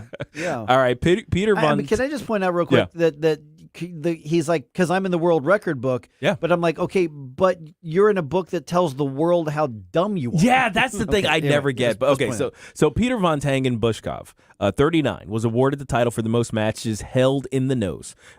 that's the title. Most matches held in the nose. When he surpassed Guinness World Records goal of 45 matchsticks. So there was a previous idiot who managed to get 45 in there. Bushkov said he chose the matchstick challenge. Here, get this. After researching different world records he could attempt. Basically, you just look up some stupid thing and say, you know what, I could try that. He said he doesn't think he can currently beat his own record, but he hasn't ruled out trying again in the future, I guess, after some exercises and stretching. Oh, my goodness. So we'll see him at Walgreens picking up some more Q-tips. Yeah, just shoving them up there. Oh, my gosh. Last week is our next story here. We talked about the ASPCA in Rhode Island offering to throw your least favorite person's name in kitty litter, right? It's like that was the whole thing. It was Valentine's. So I had to mention this story, too. Valentine's Day was Wednesday. A car scrapping company in Britain offered jilted exes the chance to send former lovers to the junk heap for Valentine's Day. Well, isn't that special? Scrap Car Comparison announced its Scrap Your Ex program. Anyone seeking to have their ex scrapped for Valentine's Day simply had to put their name into an online form, explain why their particular ex-lover deserved to end up in the dump. Each car scrapped during the promotion had the chosen ex's name written on its chassis, and the person who nominated them received photographic evidence of the deed. Okay, so I'm just glad that you had to do some sort of application for this so people could look through and go, okay, Mr. Soprano, you want... Okay. Wait, so should I check the trunk? Yeah. Should I? No, don't do it's that. like, no, just crush it. Just crush it. I guess this past Valentine's Day was particularly vexing for some people because there seem to be a lot of these sort of things out there. People do not like that holiday. No. All right. Last, a Florida woman took out her phone and started recording when her DoorDash delivery was stolen by a trio of raccoons. No, God, please, no! The trash panda strike again. Yes, Katarina Savardis said she opened the front door of her West Palm Beach apartment to retrieve her DoorDash order from Talkin' Tacos, but she instead came face to face with three masked bandits who were enjoying her late night meal. So Savardis took out her phone and recorded a video of the scene, which she posted to TikTok. Quote, once they started hissing, I shut the door so fast. Those things will mess you up. They will. Look, I'm one of those weird people that actually finds raccoons kind of cute. Oh, yeah. But using their adorable little hands to porch pirate a food delivery is a step too far. So when it comes to trash panda stealing people's carne asada, you know what I'm saying. Look all the devil. Oh, hell no. This can't be happening, man. This isn't happening. Devil. There's only way to be sure. Not today, Satan. Not today. Amen. I got into a fight once with a raccoon. Oh, gosh. Yeah, they gotten into my trash can. Now, you came out unscathed? I did, because I was able to find a pole that I was able to smack. They got stuck in the trash can because I was putting weights on top of it to keep them out. To keep them out, yeah. And they got in anyway, but then they couldn't get out. Right. And so there were two of them, and they were trapped overnight. It turns out if you trap a raccoon in a trash can overnight, they get angry. Oh, okay. Yeah. So you had a I went to take the trash out the next day. Oh, no. Opened the thing up, and I don't speak raccoon, but I'm pretty sure they were cussing at me. They were cussing at and you, they were ready to fight. Oh, yeah. They had their cute little fist balled up there like, I'm going to get you, buddy. Didn't look cute at that moment. No, that's true. I grabbed the pole, and I'll just say, PETA will be mad at me, but let's just say I'm still here, and Miko is not. Right. Yep. No rabies to be had. No, none. Concussions, yes.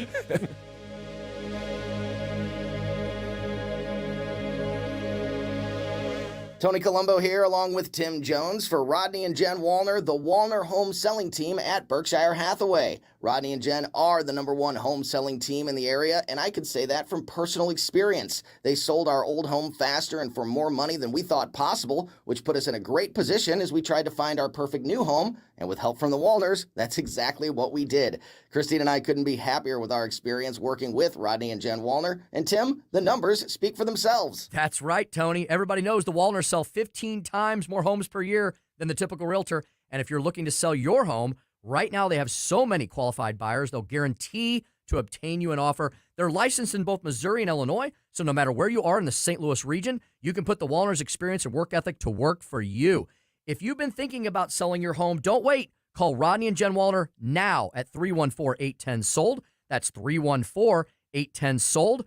314-810-SOLD for the Wallner Home Selling Team. Hey, St. Louis, my name is Rob Carter. My new primetime show will explore the collaboration between corrupt media and our corrupted political system.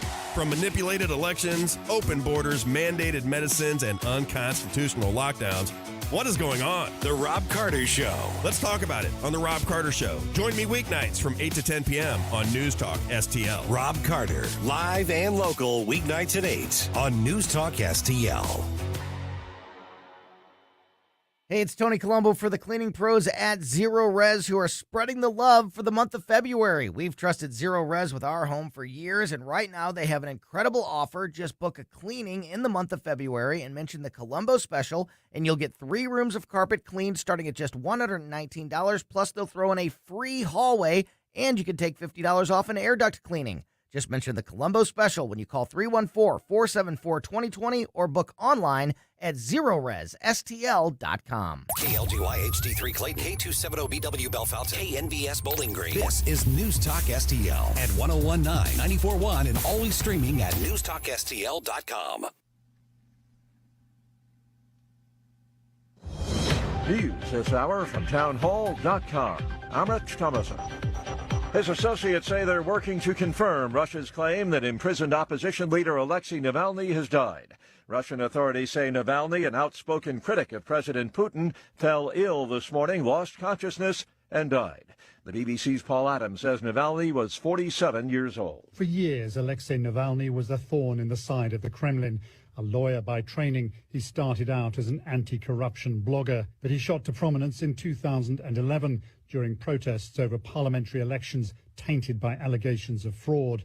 The demonstrations were the largest Russia had seen for years. Navalny was arrested, suddenly emerging as a significant opposition figure. His charismatic presence on the streets soon made him a regular target of the authorities.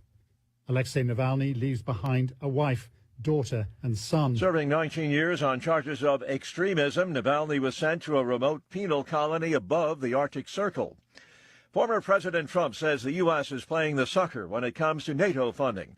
Mr. Trump says we're paying $200 billion to the alliance, while the European members are shelling out just $25 billion combined. Their economy, when you add up the countries that make up NATO, it's about the same size as our economy. So we're in for $200 billion, they're in for $25 billion. Mr. Trump says that's not fair. He recently created something of an uproar when suggesting that under his watch, the U.S. might not come to the defense of a deadbeat NATO partner who's threatened by Russia. Housing starts tumbled last month, falling to a 6-month low. And while starts fell, wholesale prices rose. The Producer Price Index, tracking inflation before it reaches consumers, up 0.3% December to January. On Wall Street, the Dow down, the futures off 143 points. More on these stories at townhall.com. My doctor told me my cholesterol is borderline, so I took control with Garlic Healthy Cholesterol Formula. Garlic helps maintain healthy cholesterol safely and naturally. It's odor and taste-free, and Garlic is a world leader in garlic potency. I'm taking charge of my cholesterol with Garlic Healthy Cholesterol Formula, cholesterol's natural enemy. These statements have not been evaluated by the FDA. This product is not intended to diagnose, treat, cure, or prevent any disease. The term natural references only the garlic in the product. Use as directed. This is Dennis Prager, and now a truly exciting new benefit. My monthly online video get-together for Pragertopia Plus members only. For an hour each month, get an exclusive chance to ask me anything. I'll be answering your questions. I've never done this. Submit your questions for me at Pragertopia.com. This is our chance to connect like never before. Go to Pragertopia.com. From the Michaels Flooring Outlet Weather Center. A wintry mix changes over to snow today, so be on the lookout for slick spots, especially later this morning and into the early afternoon.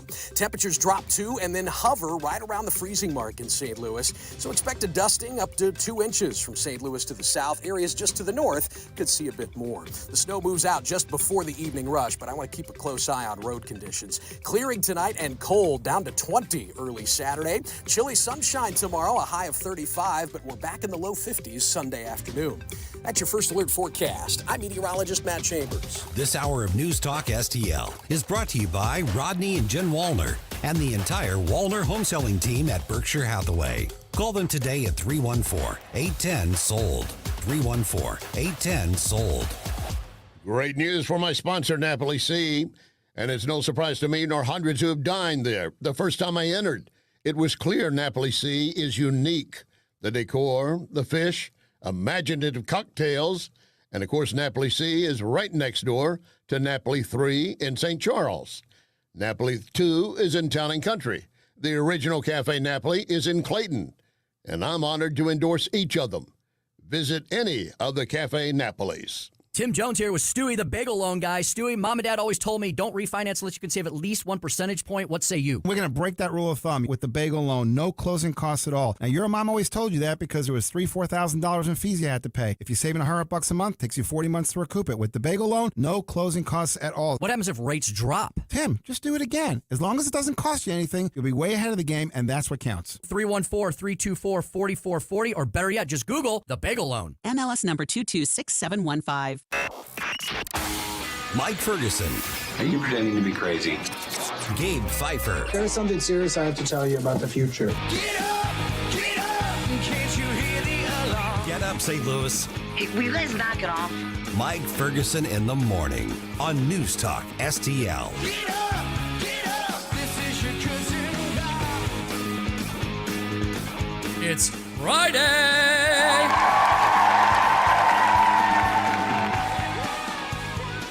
We got the original report on January's economic outlook and economic results, I guess we should say. Yeah. And I don't know how much of a surprise it was, but there was some news on inflation that just wasn't that great. It was mid. It was mid. Might have been more ick. Yes, it gave me the ick. Now, that didn't dominate the headlines this week. Obviously, we've had a lot of other things happening, but it does show us that we're not done with this inflation situation. So what do we look forward to? I don't mean look forward to as in with great anticipation and glee. Yeah. I mean, but when we're planning to look ahead, what does this mean? So essentially, part of this question is, how's that Bidenomics working out for you? All right, I'm Mike Ferguson. Got Gabe here. Got Stell here. It is 8:06. Still ahead here. Going to dump some news on you, including updates on a couple of the Trump trial situations as well. And man, St. Louis, really all about the Battlehawks. I'll tell you the latest evidence of that. Joined now by Elaine Parker from the Job Creators Network. And Elaine, good chat with you again. Appreciate you being on the program. A lot of times those monthly and those quarterly economic reports, they're headline news for about 48 hours and then they kind of go away until the next reports. But the report now for January, and I don't want to just focus on on numbers and arrows and charts and all that kind of stuff, but what it's showing is confirming what all of us are feeling is that inflation is still happening. There was an increase in inflation, and that's on top of what was already in place. So we're being told that things are getting better, and maybe they are in some ways, but we're still feeling the pinch of some really tough times right now.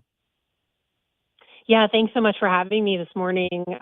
These economic reports continue coming out. And the Biden administration continues to come out and tell the American people, see, you should feel better. Look at this report. But the numbers are not translating to everyday, ordinary Americans. And that is because of what you just said. Inflation is still increasing. It's increasing at twice the rate that the Fed targets. And on top of, this month's report, it's on top of 3 years of historic inflation that has elevated prices as much as 20%. Gas is still well over 30% higher than when President Biden came into office. This isn't about greedflation or shrinkflation, as the president was trying to allude to on Sunday during the Super Bowl on his TikTok commercial. This is about excessive and reckless borrowing. We're borrowing $2 trillion this year on our grandchildren and our great-grandchildren. And the only way to turn the ship around and not hit this iceberg is to bring inflation under control and stop the reckless spending. Good morning, Elaine. Gabe Pfeiffer here. So historically, we eventually kind of come out of these things, don't we, where the income kind of catches up with the increased prices of goods. How long can we wait until that happens? Well, Janet Yellen testified last week, and she was specifically asked in committee, do you that the price levels are going to come down? And she said no. It's very hard to bring price levels down once they've gone up. And while inflation and wages have actually on a month-over-month basis caught up with each other, it's 3 years of people being behind. And like I said, the compounding of the inflation definitely puts people behind the eight ball. I mean, just ask anybody who goes to a hardware store or the grocery store, fills up their gas tank. Americans have fallen behind. There's a cost of living crisis. It's not just a housing crisis. It's not just a gas crisis. It is a cost of living crisis. We've got Americans working 2 jobs to make ends meet, and that's problematic. We saw a growth in the fourth quarter. It was an exceptional number. We saw a jobs report for January. It was a high number. But the problem with these economic reports, again, not translating to people's everyday lives, is that they're not because of invention and innovation.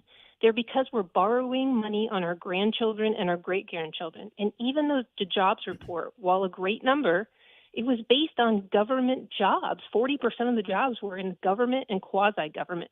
If we want to build a European-style economy, we are doing a great job of it.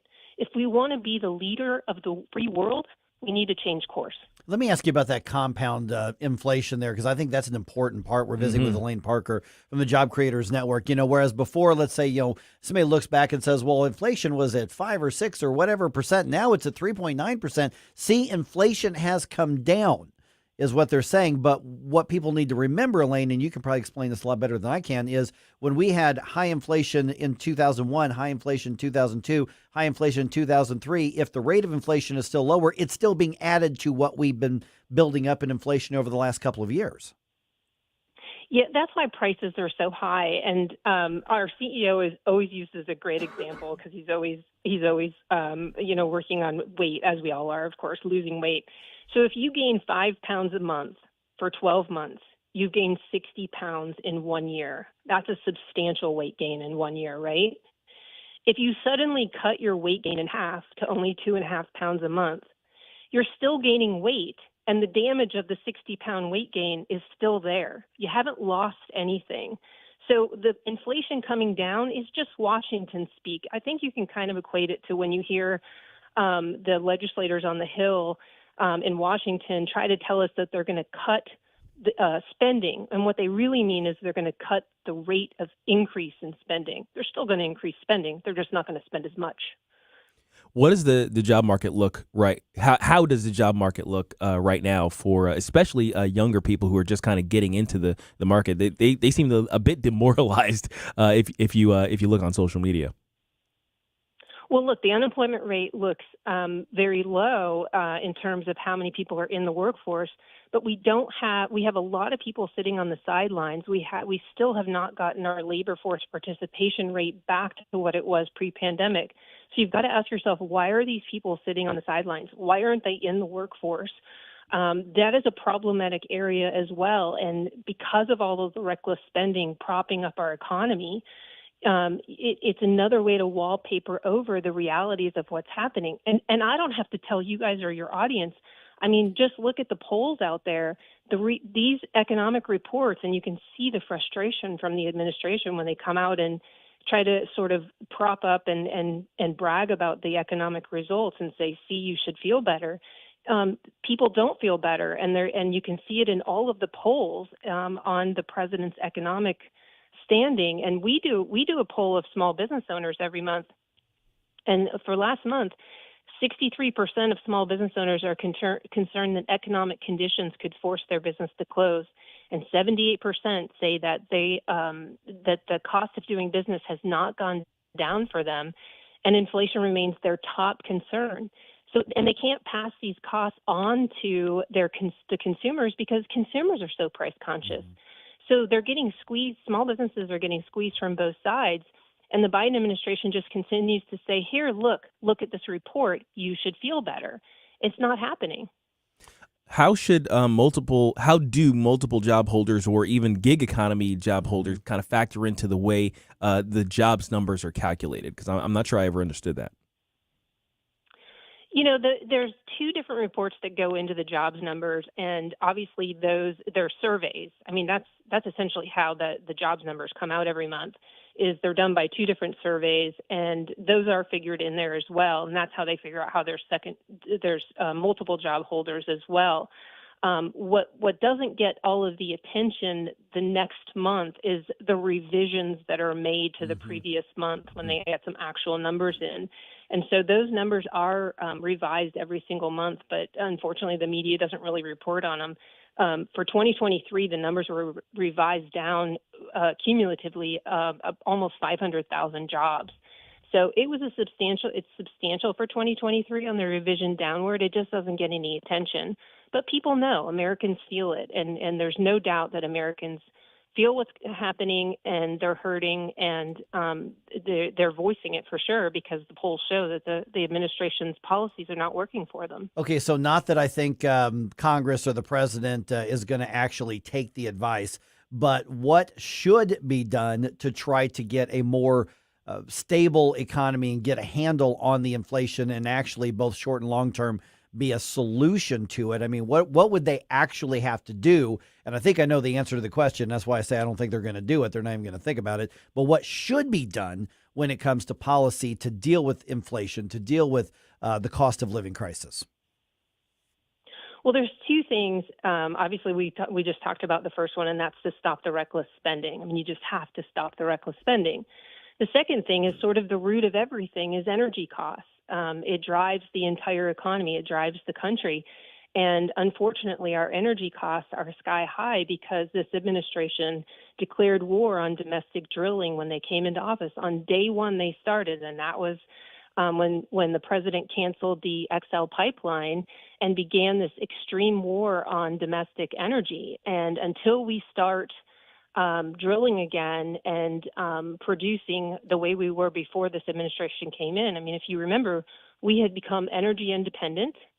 We were actually a net exporter and exporting oil overseas. And because of the president's policies on energy and drilling domestically, we're now energy dependent, and we buy oil from people who don't like us. Mm-hmm. Yeah, I think the energy drilling and reversing those policies is possible. That can happen. The cutting the reckless spending, I don't see that ever happening, whether it's Republican or Democrat. So, yeah, we're going to have to just try to navigate the mess from here on out. All right, Elaine, people want to find out and keep up with what you're doing. Job Creators Network, what's the way to get in touch? They can go to jobcreatorsnetwork.com and take a look at, sign up for our alerts and newsletters. All right, thanks, Elaine. Have a great weekend. Appreciate you being on the show. Thanks, Elaine. Thanks, you too. All right, 314-912-1019. I can see a new president saying, nope, start drilling, get that pipeline built. Let's get the strategic reserves built back up. I can see that happen. Yeah, that's an easy one. The cutting spending? No. Almost nobody in Congress wants to be the one who says, I cut that program. Like literally cut. Right. Like not just a reduction in growth. As like in we were get just talking. rid of it. Yeah. Yeah. Yeah. Mm-hmm. Yeah, we don't have a Congress full of Ron Pauls. No. We don't have the Dr. Knows. Sadly, we don't. Yeah. Right. So that's why I say the cutting spending, she's right. Mm-hmm. Elaine's right. That's exactly what we should be doing, but we ain't going to do it, even if we know that that's what's going to cause more problems. Does it need a full cultural sea change in Washington, D.C. to actually happen? Yes. Man. It does. Gosh, how do you do that? Vote these guys out. En masse. En masse. masse. You're right. You do it in masse, and you've got to It's going to take years because it's the administrative bureaucratic state that's doing a lot of this. They have to get dismantled too. All right, 314-912-1019. Got a couple updates on the Donald Trump trials, including Fani Willis being put on the hot seat. We'll hear from her just ahead on 1019-94.1 News Talk STL. Get up. It's Mike Ferguson in the morning. You want to give me more information? You want to take the place of what I trust? Hey everybody, it's Rob Carter. Did you know that every day 10,000 baby boomers turn 65 and need help deciphering their Medicare options? I want to tell you about my lifelong friend, Pamela Berry, Pilgrim Pammy. She has over 2 decades of experience dealing with Medicare insurance. She's an expert specializing in business owners, but she can assist you too. She'll help you navigate and uncomplicate Medicare. With nearly 70 plan options, special enrollments may be available. Call Pilgrim Pammy at 314-659-9841. If you're living with diabetes and using insulin, you know the pain of pricking your fingers over and over again. Ouch! Well, by wearing a small remote device called a continuous glucose monitor, or CGM, you can reduce the pain of pricking your fingers. If you administer insulin 3 or more times per day or use an insulin pump, call now and learn how a CGM can help you. Painless. No more pricking my finger. No finger pricks. Convenience. They delivered it free and they took care of all the paperwork. You can reduce pain right away. Plus, it's accurate, easy to use, and helps you spend more time in range. And if you have insurance, you can get a new CGM at little or no out-of-pocket cost. Call now and get free shipping of your new CGM. Plus, we'll bill your insurance for you. 800-432-8150. 800-432-8150. 800-432-8150. That's 800-432-8150. This is 1019 and 94.1. I have to tell you, if this is how they're going to behave, I'm rethinking my position. News Talk STL.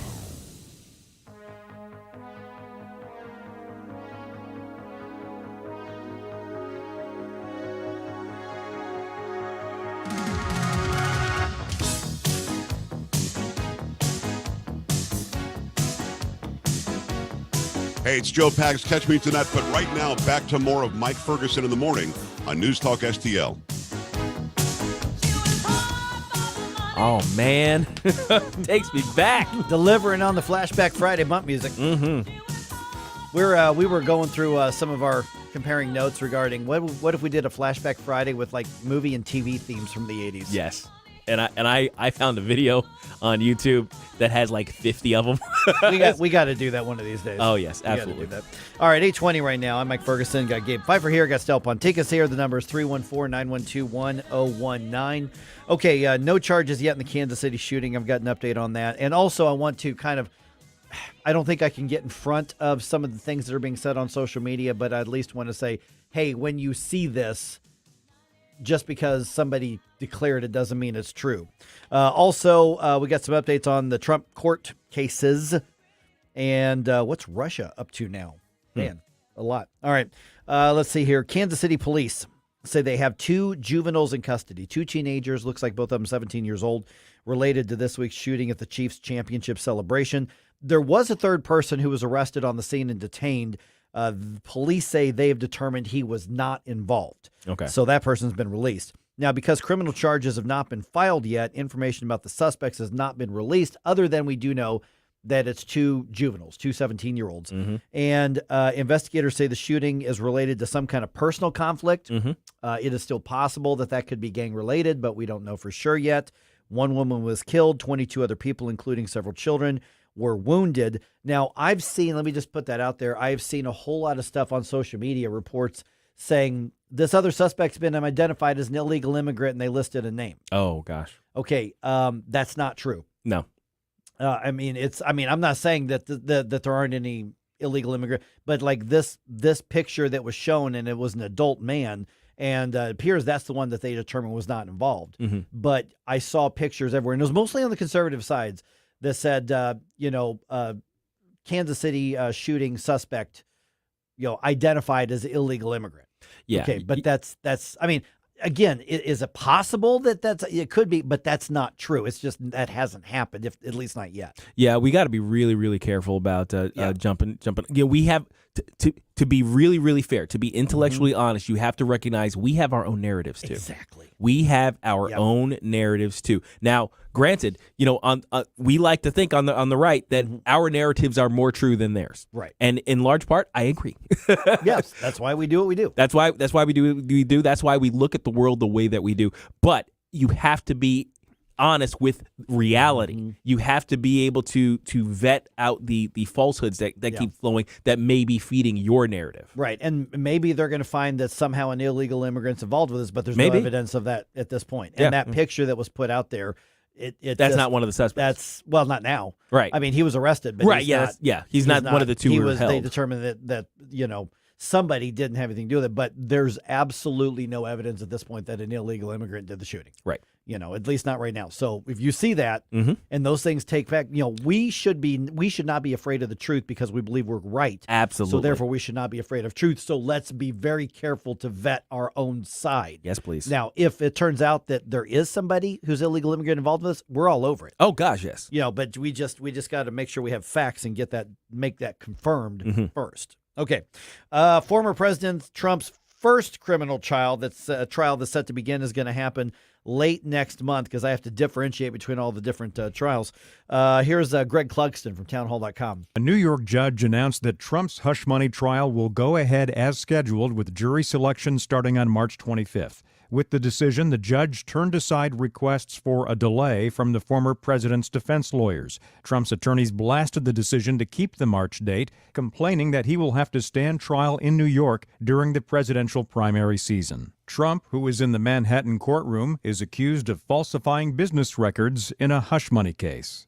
Greg Clugston, Washington. So, Gabe, what we're talking about here is the trial over the money paid to Stormy Daniels, which the Trump organization and the Trump lawyers acknowledge they call it a settlement. There was money that was paid to her to not talk about whatever the stuff was that happened between those two, which I don't even want to try to think about or visualize. Now, I guess the thing that I think is on trial is what pocket the money came out of, basically, and was it properly accounted for? Was it? Yeah, I mean, this is basically a crime over doing your books and disclosures. It's a paperwork crime. And it was referenced before when the criminal charges were filed.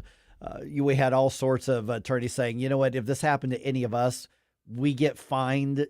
Maybe they said, but it's bookkeeping. Anywhere the best case scenario bookkeeping error, the worst case scenario is you were illegally moving money to pay off the porn star that Trump did whatever with. Right.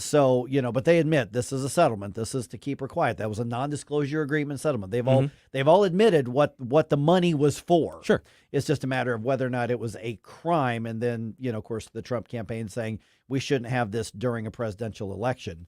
And that's the accusation of weaponizing. Well, the charge itself is trumped up, to use the term. To begin with, like you said, for most people, this is a bookkeeping. Okay, well, was it the Trump organization or the Trump campain? Yeah. Is there much of a difference between the Trump organization and Trump campaign? All of that stuff is kind of like well, there whatever. should be. Yeah. Well, yes. I mean, but you have to put these things in the right books. Right. But then the question becomes like, okay, your personal lawyer, he's also the campaign lawyer. It's complicated, bookkeeping type stuff, as opposed to he's trying to, pay his lover to go with him to Bahamas like Fannie Willis. Well, speaking of Fannie Willis, but it was Belize. Yeah. To Hey, Bahamas is included. Weren't in there too? Yeah. Oh, She listed several. Oh my goodness. Oh, all right. So Fannie Willis in the case against Donald Trump in Georgia. And this is the case where they are accusing him of trying to tamper with the election results in 2020 there. Well, now it turns out that she was in some kind of relationship with a special prosecutor brought on board to investigate Trump. And that she hired. Mm-hmm. And so we know they took several trips together. And she's like, yeah, but he's not my boyfriend. And so they're asking. She went to Belize with him. Yeah. Bermuda and the Bahamas. Just a friend. Those are the killer bees. The killer bees. That's right. Just a friend. And so World tour. Part of the issue here is what about the money that was paid back? Because there's a lack of a paper trail, and she says, I do a lot of work in cash. Yeah, that's even more. So here's Fonnie Willis actually on the witness stand because the Trump campaign's trying to get her thrown off of the case and get her disqualified in order, obviously, to get the whole thing tossed out. So here's the exchange between her and the attorney who was questioning her. I object to you getting records. You've been intrusive into people's personal lives. You're confused. You think I'm on trial. These people are on trial for trying to steal an election in 2020. I'm not on trial, no matter how hard you try to put me on trial. But you may not be the one charged with anything, but you are under scrutiny. And the more that you get mad about people looking into your business and don't want them to do it, the more people want to look into your business. Well, considering that, what we're talking about here, all of the smoke that kind of surrounds this situation. So a relatively unqualified lawyer being put onto this case, who happens to be someone with whom you've taken multiple vacations, you paid with in cash. And you know what I mean? It's like, and you've admitted to moving cash from your campaign fund into your household cash, pot of money that you draw things, you go to Publix with, and also go on vacation, and also throw in his hand every once in a while. And he doesn't want to admit where that cash went at any point either. Right. So I'm sure that looks that's peachy. We're just fine with you running interference for the government here. Why does that sound like the mafia to me? It is. Dealing in cash. He probably got 2 sets of books, and everything else that's going on just smells like a mafia thing. Well, I think the mafia would be more organized about it. Yeah. Well, you're right. You're right. They actually pay a money guy to keep their books properly laundered. Yeah, the mafia doesn't. And she literally said, sometimes she gets cash by going to Publix, which is their grocery store chain in the South, and by overpaying and taking cash out, which I've done that too. Hey, I'm buying something. Ooh, I gotta run to the taking my wife to a restaurant or whatever, and I'm gonna grab a little bit of cash. I've done that too. But she was talking about all the different ways she gets cash. Right. And then, where are the receipts? How dare you question me? Basically. Yep. Oh, goodness. All right. A key witness against Hunter and Joe Biden.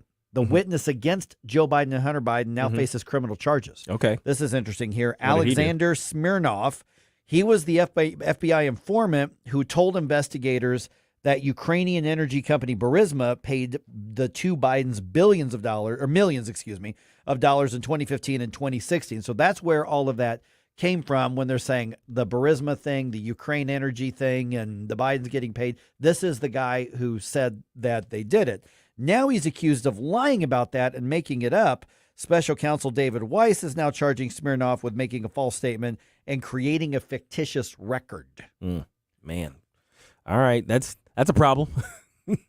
Why don't I not believe the guy? I knew you wouldn't. I'm always suspicious because these guys are coming from the David Weiss, what's the other guy? Mark Elias and the guy and Jack Smith. Yeah, all these lawyers seem to be working out of the same book here. No, that's not true. That's a lie. This guy, so Smirnov, arrived back in the U.S., was arrested at the airport, and there's going to be a custody hearing, like whether he's going to stay in jail on early next week. And so if his testimony, if his reporting is thrown out, the Biden administration is hoping to say, look, this was all based on a lie, it moves on. Now you've got James Comer, Jim Jordan, Jason Smith, those who are investigating. They're like, we got a paper trail here. Yeah. This may have led them to the paper trail, but they're like, I suspect that they'll probably say, oh, well, we still have a paper trail that we are looking for specific records. So the pitch is going to be, it was all based on a lie, move on, nothing to see here. And so that's the conflict you're going to see in the media arguing about that, saying that there you go, more misinformation is what's going to be. And you mentioned specific records. What about all the SARS records in the banks with all that suspicious activity going on, with hundreds of thousands of dollars going back and forth between different accounts? That's among the pile. That's part of what they're looking at. Okay, Blues get a big win at Enterprise last night, beating Edmonton 6-3. They are off today. They do host Nashville on Saturday. That is a home game, starts at 4 p.m., so it's the early game for the NHL on Saturday. Ooh, keep that in mind. Yep, and that's going to be on ESPN+. And by the way, if you want your Battlehawks season tickets, they just opened up 10 more sections in the 400 level for season tickets, and these are the least expensive ones because people are apparently buying these things up like crazy. If you break it down, it comes down to about $19 per game per seat if you buy the season tickets in the 400 levels. So you can go to the Battlehawks and look that up real easy. All right, just ahead here. Would you do the right thing? Now, before you go, of course I would. Well, what if there's a big risk to you? Mm-hmm. And I'm not even saying that there's necessarily a hard and fast black and white answer here. I'm going to explain what I mean. Love to know what you think here. 314-912-1019. And by the way, if you say, no, I'm not getting involved, that may be a reasonable decision because of what we have turned into as a society and a culture.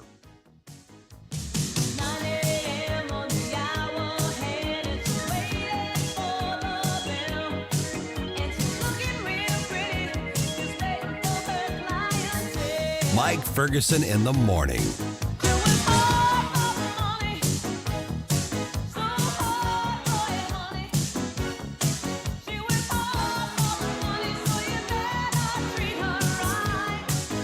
From the Michaels Flooring Outlet Weather Center.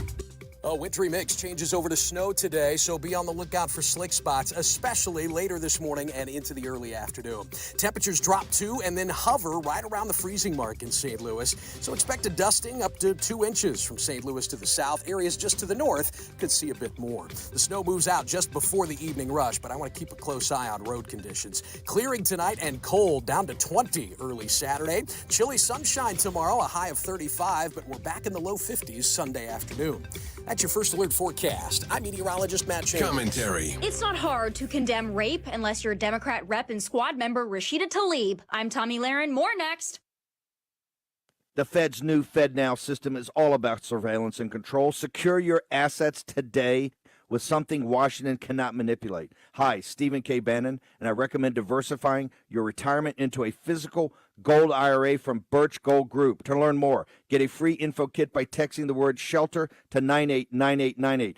Do this right now. Text SHELTER to the number 989898 and get a free info kit from Birch Gold. There's no obligation or purchase required. Message and data rates may apply. There are a few things that Republicans and Democrats, decent people in general, should be able to agree on. The condemnation of rape is one of those things, but apparently not in the very sick and twisted eyes of Democrat Rep and Squad member Rashida Tlaib. This week, the House passed a bipartisan resolution condemning Hamas terrorists' use of rape and sexual violence as a method of war. The bill had 200 co-sponsors and passed in a vote of 418 to 0. Yet, Michigan Representative Rashida Tlaib could not bring herself to join her colleagues. Instead, she voted present. This should be shocking, but it's not. The radical left wing of the Democrat Party has such a stranglehold on the base, even reasonable Democrat leaders let these bad apples like Rashida Tlaib get away with this kind of behavior. It's really not that hard to condemn rape, Rashida Tlaib. I'm Tommy Lahren, and you can watch my show, Tommy Lahren is Fearless, at Outkick.com. My friend, death is certain. Are you prepared? Larry Connors here. I don't want to scare you, but your funeral plans are an important conversation you need to have with your spouse, family, other loved ones. My friend Benjamin Schaefer at Senior Memorial can help find you an affordable, final expense life insurance policy, regardless of your health condition. You could qualify up to $30,000 of lifetime coverage. Life insurance plans with Senior Memorial also offer living benefits towards hearing and diabetic supplies, access to a 24-hour teledoc service, discounts on urns, caskets, tombstones. Call my friend Benjamin at Senior Memorial and discover your legacy at 314-866-8886 or visit memorialplans.com. Memorialplans.com. Senior Memorial Heritage Protection. Do you or a family member have health care coverage through Missouri Medicaid or Mo Health Net? The Family Support Division is required to make sure everyone still qualifies. You may need to take action to avoid losing coverage. Check your mail for notices from the Family Support Division and visit mydss.mo.gov/renew to create an account on the new benefit portal and to check renewal dates. That's mydss.mo.gov/renew. This message is sponsored by the Missouri Department of Social Services. Always be clear where you get your conservative talk. Soros Fund Management is positioned to become the biggest shareholder of Odyssey, the nation's second largest radio company. St. Louis's trusted source and #1 for live and local conservative talk. This is News Talk STL.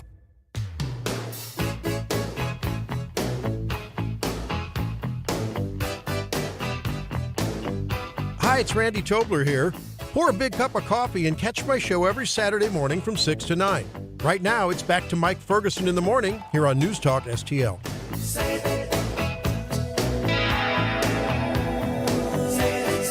Guys, literally at the end of that last segment, right before the information break, I got an email from the Battlehawks. Oh, did you? I got the official word. Ooh. Okay. Uh-huh. McCarron returns to the Battlehawks. Yeah. All right. Yeah. St. Louis Battlehawks today announced quarterback A.J. McCarron has agreed to contract terms and will return for the upcoming season. This is the league MVP.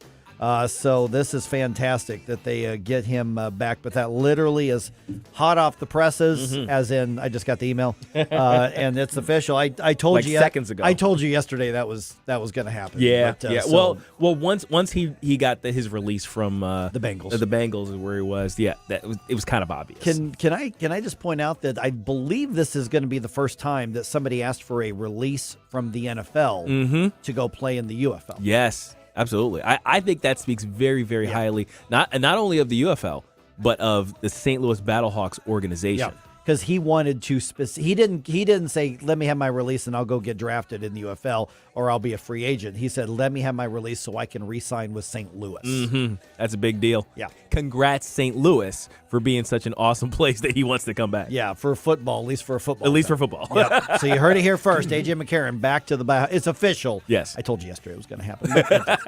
It's a fantastic football Friday. That's Fantastic right. football. Flashback football. Flashback Friday. football Friday. All right, Yeah. 8:39 right now. Gabe Stell here. I'm Mike. Earlier today, we had every once in a while, but every other week, we have Paul Curtman on, former News Talk host, obviously four-term state legislator, former candidate for state auditor. Paul's been lured away to Ron DeSantis land in Florida, where he's no longer paying a state income tax at all. And we were so just jealous. going over a bunch of the topics of the day early this morning, and Paul said something that kind of made us all sit up and go, whoa, wait a minute, that's an interesting thing. Because, we were talking about, for instance, with the Kansas City Chiefs, the tragedy and at the celebration, but there was the one guy, and I played a soundbite from him the other day named Paul Contreras, who saw the guy running away from where the shots had been fired. This guy turns out had the gun. People are yelling, "That's him! Stop him! Get Stop that him!" guy. He tackles the guy, and then somebody else jumps on to help him, and they held him until the cops got there. And Paul was kind of lamenting the fact that we don't celebrate people like that. They're never going to get their own parade.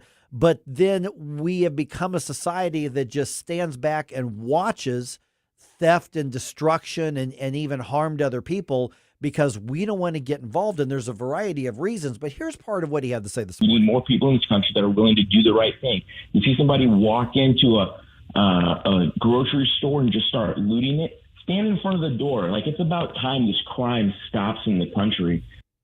Okay. Are you willing to do that? Because how many times have we seen the videos of somebody just blatantly walking up into a Walmart or a Schnucks or in other parts of the country, Kroger's or CVS Publix or or something. CVS, and just like, I don't care, I'm stealing it. Nobody's going to do anything to me, and they Just walk clearing the out. shelves. Or, in the case, the Paul's talking about absolute looting. We saw the video. Or I saw a video of a guy just put a mask over his face, a bandana over his face, and just started ripping phones out of the displays at an Apple store. That was the Apple store one. Yeah, which I don't know what you're going to do with those phones, but they. Oh, they're real phones. Yeah, they're real. But can you turn those things on? I mean, they're going to know that's ones that were stolen. But I think once you jailbreak them, you can do anything. oh, with the okay, one. got it. So he was just ripping them up in front of it. Didn't care.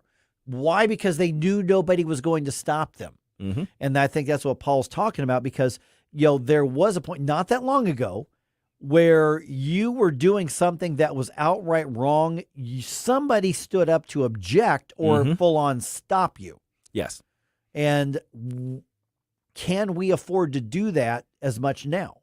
Now, I'm always reminded of the last story that I can recall, I guess, in modern times of a Good Samaritan stepping up in one of those situations where we we think people should step up. And it was a high-profile case because it was a former Marine who put a guy in basically a jiu-jitsu style chokehold. I mean, not choking him to death or anything like that, but just a hold.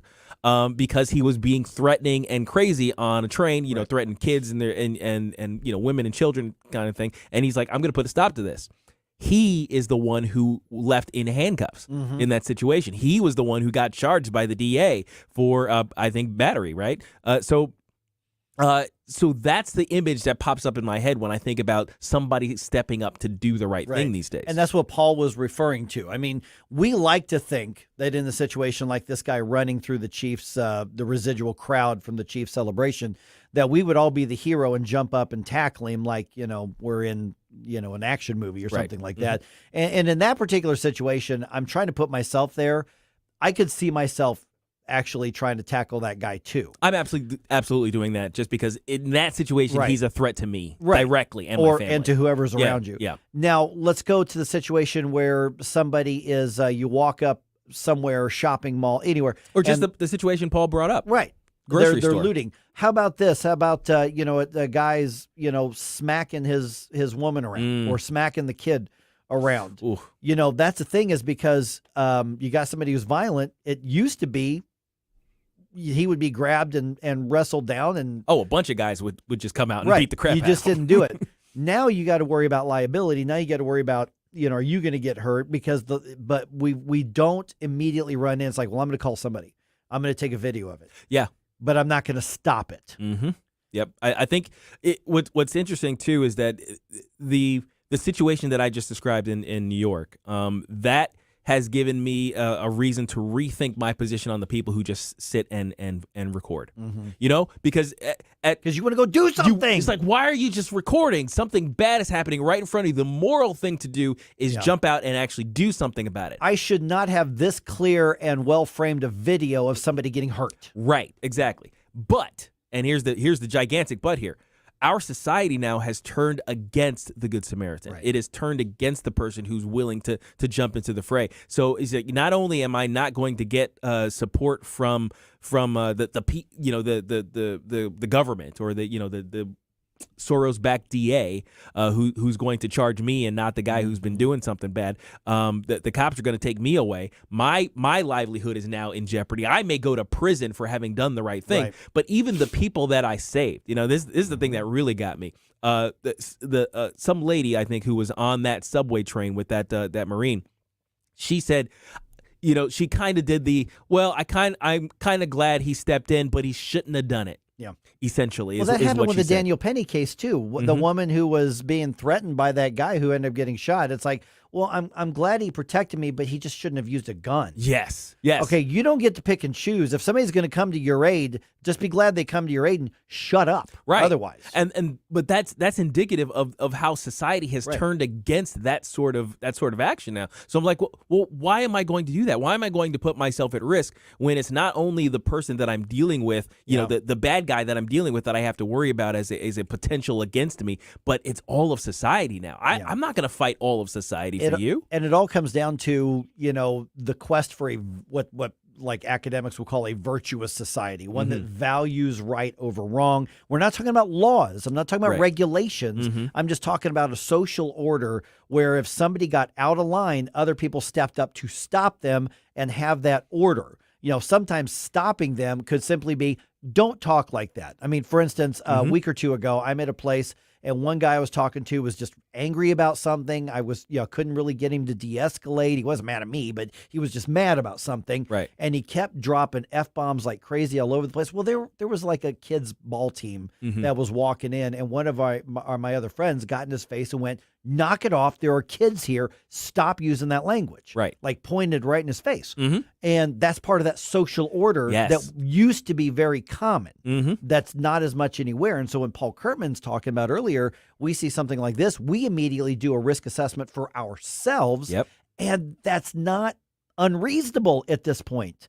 I mean, it's a logical conclusion based on the way society is right now. 25 years ago, you see somebody doing something wrong and victimizing somebody else. It was pretty easy to decide to get in somebody's face Because what's the worst that's going to happen is, well, you may get into a socked in fist the fight. mouth. Yeah, you might get in a fist fight. Might happen like that, but you did the right thing, Yeah. so you're okay with it. Now it's like somebody's doing video. I'm going to end up on social media. I'm going to get prosecuted. I'm What going to if it's get fired taken- from my job Yeah, for I'm doing gonna something. get canceled, and I'm going to, that guy is beating up that gal, but you know what? He's a minority, and she's not, and it's going to look bad, and she's dead. Yeah. You know, that's pretty much where we are right now. Now, society used to be, and I'll say it this way too. Our government was kind of like the first, it wasn't the first layer, but it was a very important layer in protecting our life, liberty, and property. Right. That's the whole point of them. Right.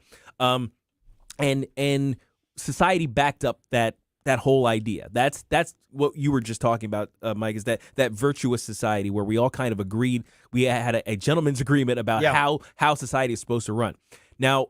Now that the government has changed its position, essentially, and society has co-signed that new position, we're as far as I can tell, we're on a death spiral in terms of being a high trust, solid society, virtuous society. Yeah. How do we get out of this? You've got to have a renewed passion for the virtues, for the good. I mean, and that can't come from a law. That can't come from media. That has to come from some sort of, ground up change in the values of a community or of people. I mean, and none, and all the politics of it is secondary. Yeah. So, I mean, I guess I always go down to the granular level. Like, kind of what can I do about this? Mm-hmm. If I'm in that situation at a grocery store or on the subway or whatever in New York, if I ever ride the subway in New York again, I hope not. What do I do in that situation? Do I make the risk just so I can show society what a moral response is supposed to be? Do I take on that responsibility? Yeah. And then knowing the risk that you could end up having to defend yourself in court for doing the right thing. Yeah, I mean, do I do that? Is that the right way to go to try to? Do I as an individual have to take on the responsibility of righting society? You know what I mean? It's like that's kind of where my brain's going right now. It's like, oh my gosh. It used to be, many hands make light work, and because we had that sort of value, and it wasn't that long ago. It's not like, boy, those darn kids these days. Listen, I'm only 52. Right. It's really not that long ago where it was just expected. You stepped in and stopped somebody from victimizing somebody else. Absolutely. It's reasonable to say, not worth it, not my problem. Man. Gosh, how do we write this shit, man? Good question. 314-912-1019. This is 1019 94.1 News Talk STL.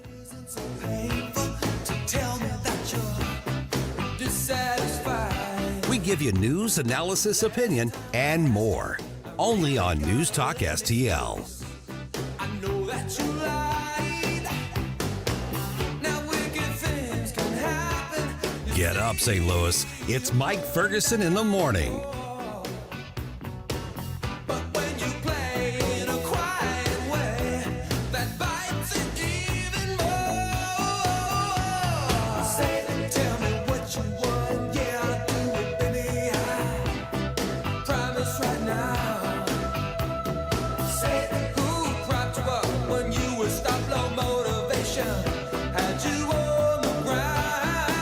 I'm Dr. TJ, owner of the Institute of Natural Health, co-owner of Optimal Nutraceuticals, and the host of Wellness 101. Wellness 101 is designed to cut through the nonsense and provide you common sense, science-based information regarding health and wellness.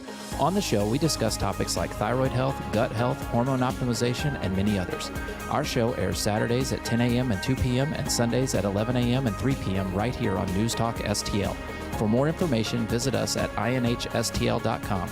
That's inhstl.com. Larry Connors, USA. Hunter Biden and his artwork. Excuse me, Hunter. Apparently you're afraid of my words. What a coward. The art gallerist apparently claimed that one of Hunter's financial backers purchased most of his paintings for $875,000.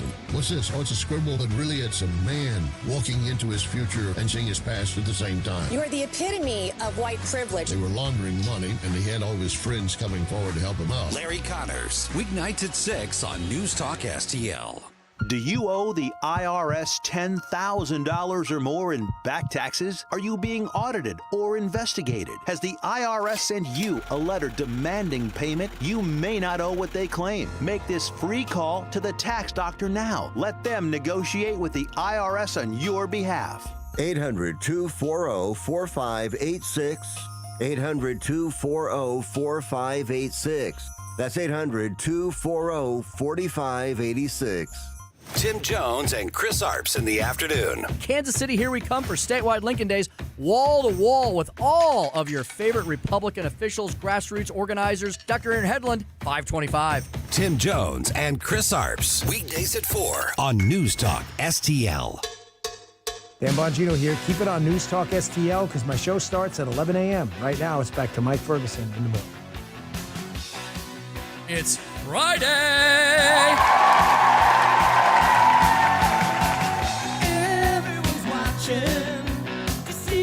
The lover boy. Sing along now. You don't want me to do that. Trust me. That was me. That's like I always joke with people. It's like, hey, as part of your birthday present, I'm not going to sing Happy Birthday. There you go. Yeah. You're welcome. That's right. You're welcome.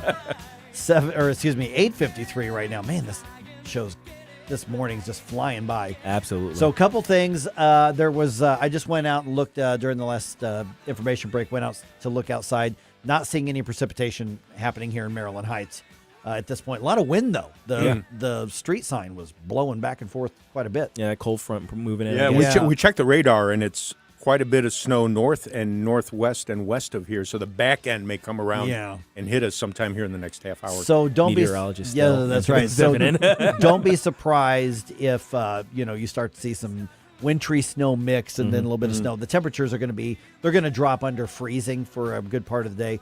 I think that there's been enough pre-treatment of the roads that basically you use a little bit of common sense. Don't go as fast. Don't be as close to the cars in front of you on the highway and the exit ramp. Don't be too slow either. You'll be fine. Yeah, you'll be fine. Yeah. Just don't lose your mind out there because there's a little bit of precipitation. It is mid-February after all. Yeah. All right, 8:54 right now. One of the things I just kind of really liked, they're still showing me it's all basically north. There's that one part that's dropping the radar map there. Yeah. So that most of that could go north of us, it looks like. But if it spins around or goes, I think that backside's going to hit us a little bit. We're going to get some of that. So, but that's going to be throughout the day. Probably. Well, was that Steve that was doing this? Was that Steve or I think that was that Mark? Might have been Matt this morning. Matt this morning. Yeah. Okay. So basically, we're looking at probably up through afternoon drive time. Heading home from work. So there'll be some precipitation out there, but the ground's been warm for quite a bit. We've had 50s and 60s and even 70s, so I don't think anything's going to stick long term, and I don't think the roads are going to be icy. Yeah. But for some reason, people forget how to drive. For some reason. They lose their minds. They forget how to drive, and they get a craving for French toast.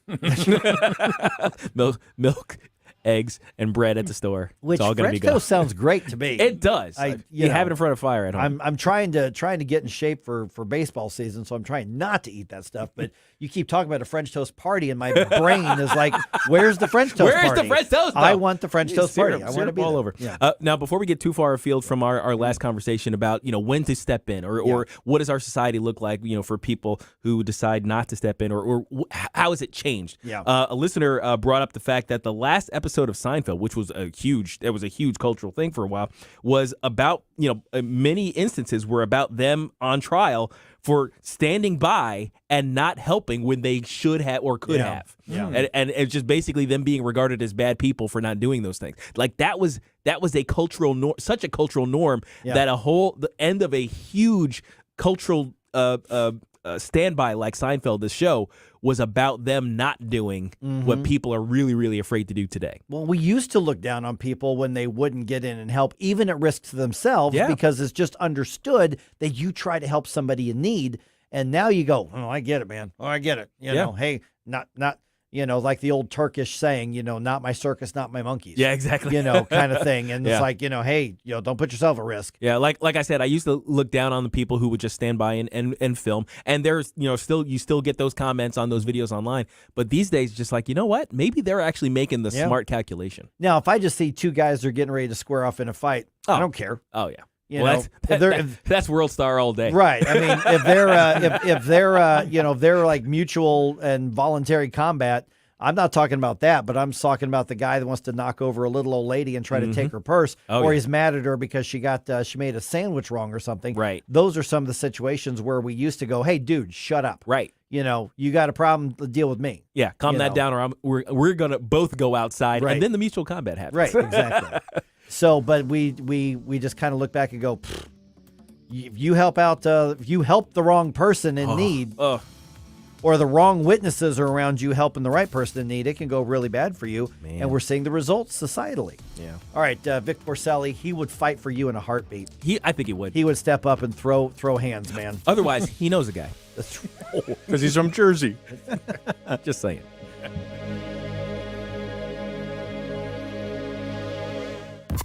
I am an atheist. I really am a liberal, but I'm also a conservative. No matter your side, I'm a Democrat. I'm just a bit angry, frustrated conservative. no matter your inclination, I'm probably a liberal, maybe more in the middle. we're here for your place to talk about it. I'm the progressive liberal Democrat that you said is afraid to call you. St. Louis is #1 for conservative talk. And I'm sure we'll have a robust conversation.